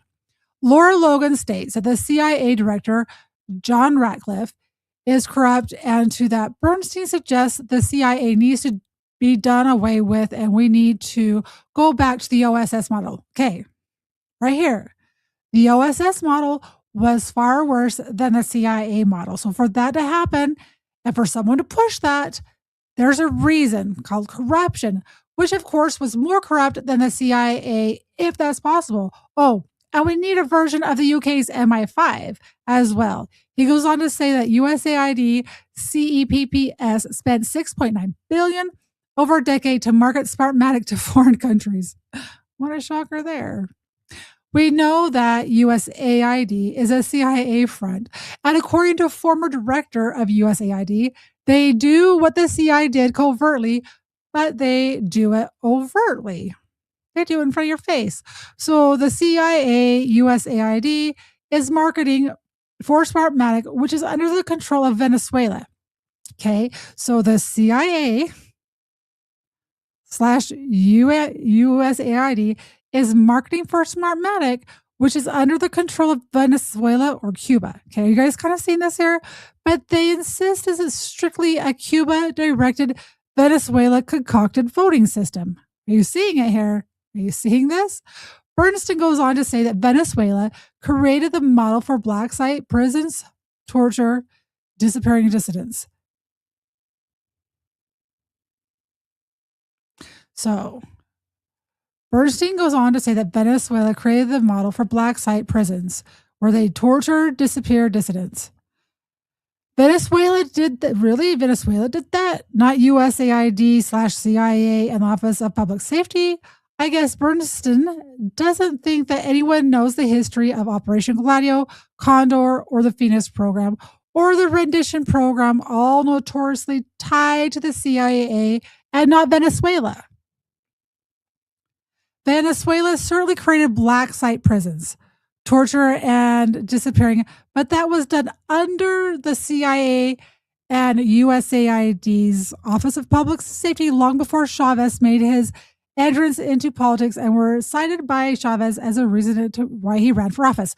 Okay, so Venezuela had black site prisons where they tortured and they disappeared people, right? And that's what they're saying that Maduro is doing. But what they're failing to tell you is that our CIA and USAID's Office of Public Safety, long before Chavez, long before all of this, helped them to create that. So our CIA and USAID's Office of Public Safety is the one who helped set this up. They're the ones who helped train their soldiers, their guards. Are you guys seeing how this is all working out? Okay. CIA agent Bernstein mentions that Venezuela VP Delcy Rodriguez' mother married Carlos the Jackal. His real name is Ilik Ramirez Sanchez. There is no record of that happening. Ilik is in prison in France for terrorism and has repeatedly criticized Rodriguez. While Sanchez expressed support for Maduro's government and Venezuela's resistance to NATO's aggression, he sharply criticized Rodriguez. He accused her of personal rudeness toward his family during the Hugo Chavez presidency when he served in presidential palace. Okay, so we have CIA agent Bernstein mentioned that Venezuela's vice president's mother married Carlos the Jackal. His real name is Ilik Ramirez Sanchez. And there's no record of this happening, just so you know. Ilik is in prison in France for terrorism and has repeatedly criticized Rodriguez, while Sanchez expressed support for. So Sanchez has support. So you're seeing this here. They're trying to tie the VP to Rodriguez, while Sanchez expressed support for Maduro's government and Venezuela's resistance to NATO aggression. Do you guys see another connection here? Venezuela is criticizing NATO's aggression. Can't go against NATO, you can't go against the UN. He sharply criticized Rodriguez. He accused her of personal rudeness towards his family during Hugo Chavez's presidency when she served in the presidential palace. Weirdly enough, ELIC is notorious for terrorism in Europe during the same years that Operation Gladio, largely funded by the CIA's drug smuggling and its prospective terror cells, were terrorizing Europe. The difference being Operation Gladio was ran by the European governments and was used to terrorize their own citizens. I guess it's fine if the government does it, but they draw the lines at someone else doing it. Lastly, the Smartmatic machines and the Venezuelan expat founders worked on the technology under the control of pre-Chavez government that was in bed with the U.S. government and CIA, and only moved to Miami area after Chavez was elected president. They coincidentally set up shop in the aftermath of the hanging Chad operation to solve the voting problems in the U.S. What is the hanging Chad operation? I haven't heard of this, and that's really bugging me because I usually know of all these. As such, CFIUS could have stopped the sale of those machines at any time, both here and abroad, but instead, USAID, CIA provided the funding for them to be marketed all over the world. The company moves their operation to the UK, where the plot to overthrow the 2016 election was hatched. Oh my gosh, you said last thing. There's 2 more paragraphs.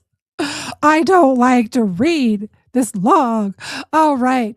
The entire operation is eerily similar to the crypto AG system the CIA and Germany set up in Switzerland. They marketed crypto AG to the world as an independent company while it was completely controlled by the CIA and BND, ran by Nazi Reinhard Gehlen. That was the name I was trying to remember the other night. It was Reinhard Gehlen, who they took from Germany. They put him in the United States military garb, put him on one of our planes, and flew him into the United States, and he became a CIA agent. They used it to spy on all diplomatic cables in the over 90 countries they sold it to, including all of Latin America. The CIA used crypto AG during Operation Condor, which saw the overthrow of almost every country in Latin America. Bottom line, it's hard to take these characters seriously about election rigging and who's responsible for it. They tell verifiable lies, and in the case of the CIA agent, belong to an organization that began election rigging in 1948 and has been actively involved in it ever since. He even admits to telling the Afghanistan hierarchy that the CIA decided Karzai would be their president regardless of who they thought ought to be president after overthrowing the Taliban government. I guess this is conflicting because I have people who were in Afghanistan, Taliban bad. This is where you have cognitive dissonance. You learn new information, and it's like, okay, I've got to do more research. Got to see if my realities blend up. Okay, so according to this article, the Taliban was against little boys being used for pleasure, and they didn't want the CIA using their country for poppy fields. Kind of seems kind of like, okay, self-explanatory, no? Form your own opinion with the facts that actually exist and not those told to you by people with backgrounds doing the very thing they are accusing others of doing. This is a very good article. This was written on November 26th of 2025. I am putting the link to this in all of these chats. Reason being is I want, if you guys do have an X account, I want you to go and I want you to share this article because that was very well written, minus the typos, but you guys can, I'm assuming that you guys can read it and piece together. I was having a hard time reading it. I'm sorry. I apologize for that. One more here, paste. Let's see if it'll let it go through. Okay. So if you guys do have an X account, take the time to repost that article or quote post that article. There's a lot of information in there. there's a lot of information. There's a lot of disinformation, misinformation. We are in an information war. So there's going to be truths and there's going to be lies mixed in. It's up to us to decide what is fact and what is fiction. When you find someone who tells you the truth, you still need to make sure that you are double checking them. You need to check their sources. You need to validate. You need to trust. You need to verify. The only way that we're going to win this battle is for us to be paying attention, to keep our mind sharp, put away the narratives, step outside the box that everyone wants to put you in. You've got to be in this box and you have to think like this. And you have to think that Trump is the most amazing person, most amazing president all the time, every day, no matter what he says. That type of mentality is what is destructive. He's fallible just like anyone else. I was very disappointed in not the State of the Union. I was very, very disappointed in the Oval Office speech. It seemed like it was the same old rally speeches.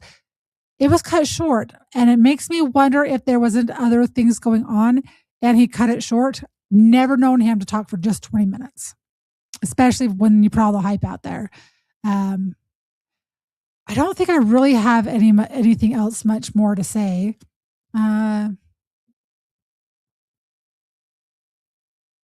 Thank you, JJR. I appreciate you guys. I thank all of you guys for coming here. There are so many places where you could go to get your information, and you chose to be here with me, and I appreciate you. Like I said, I'm going to try to be a lot more consistent. By mid-January, I am going to have a set time and I have a set schedule for live streaming. I'm going to hopefully know all of my topics ahead of time. So you guys can kind of be like knowing what I'm going to be talking about, and you can add to the conversation. I ad-libbed the whole last 2 hours, or just like this is where my head goes when I do research. And I might do once a week, do a live stream where I do research. And I've done that in the past where I just pull up the computer and I have a topic and I do live research. I share the links. I share how I got there. And that's kind of how it goes. So with that being said, everybody, make sure you're following me on Rumble, YouTube, X. I do have a TikTok, but I try to keep it non-political. It's just out unless I need to share something with the children. That kind of what's out there for that. And so you got, oh my gosh, there's too many. So I'm on Rumble, I'm on YouTube, TikTok, X, and Locals. You can subscribe to me on X. You can subscribe on Rumble or on Locals. Hopefully I'm going to start doing live watch parties, movies over on Locals. When I got to start doing some live streams over there to get my hours up so that we can have a watch party over there. That's the goal. We're going to get back to that because I sure do miss that. So follow me on all those platforms. And if you can't subscribe, that's okay. You can make sure that you're going to my page on X. You can share out my content, comment, bookmark it, share it with your friends, share it with your enemies. The more you share a platform, the more it boosts. But I do appreciate the heck out of you. I do officially have an outro video that was done by, her name is Kim_Tink. I don't know if Julian saw my outro last time because he was sleeping. So at Kim_Tink, make sure you're following her. She did this last minute. And I do really appreciate the heck of her. Remember, there's only two things in this life that you can control, and it's your attitude and it's your effort. And one more thing, most likely going to fire up a live stream in 40 minutes. And I'm probably just going to play chess and hang out for a couple hours and chit chat with y'all. So if you want to come watch a nerd play chess, because that's how I unwind at night, you're welcome to come. Make sure you turn on notifications and come back. So make sure that you control the only two things in this life that you can control.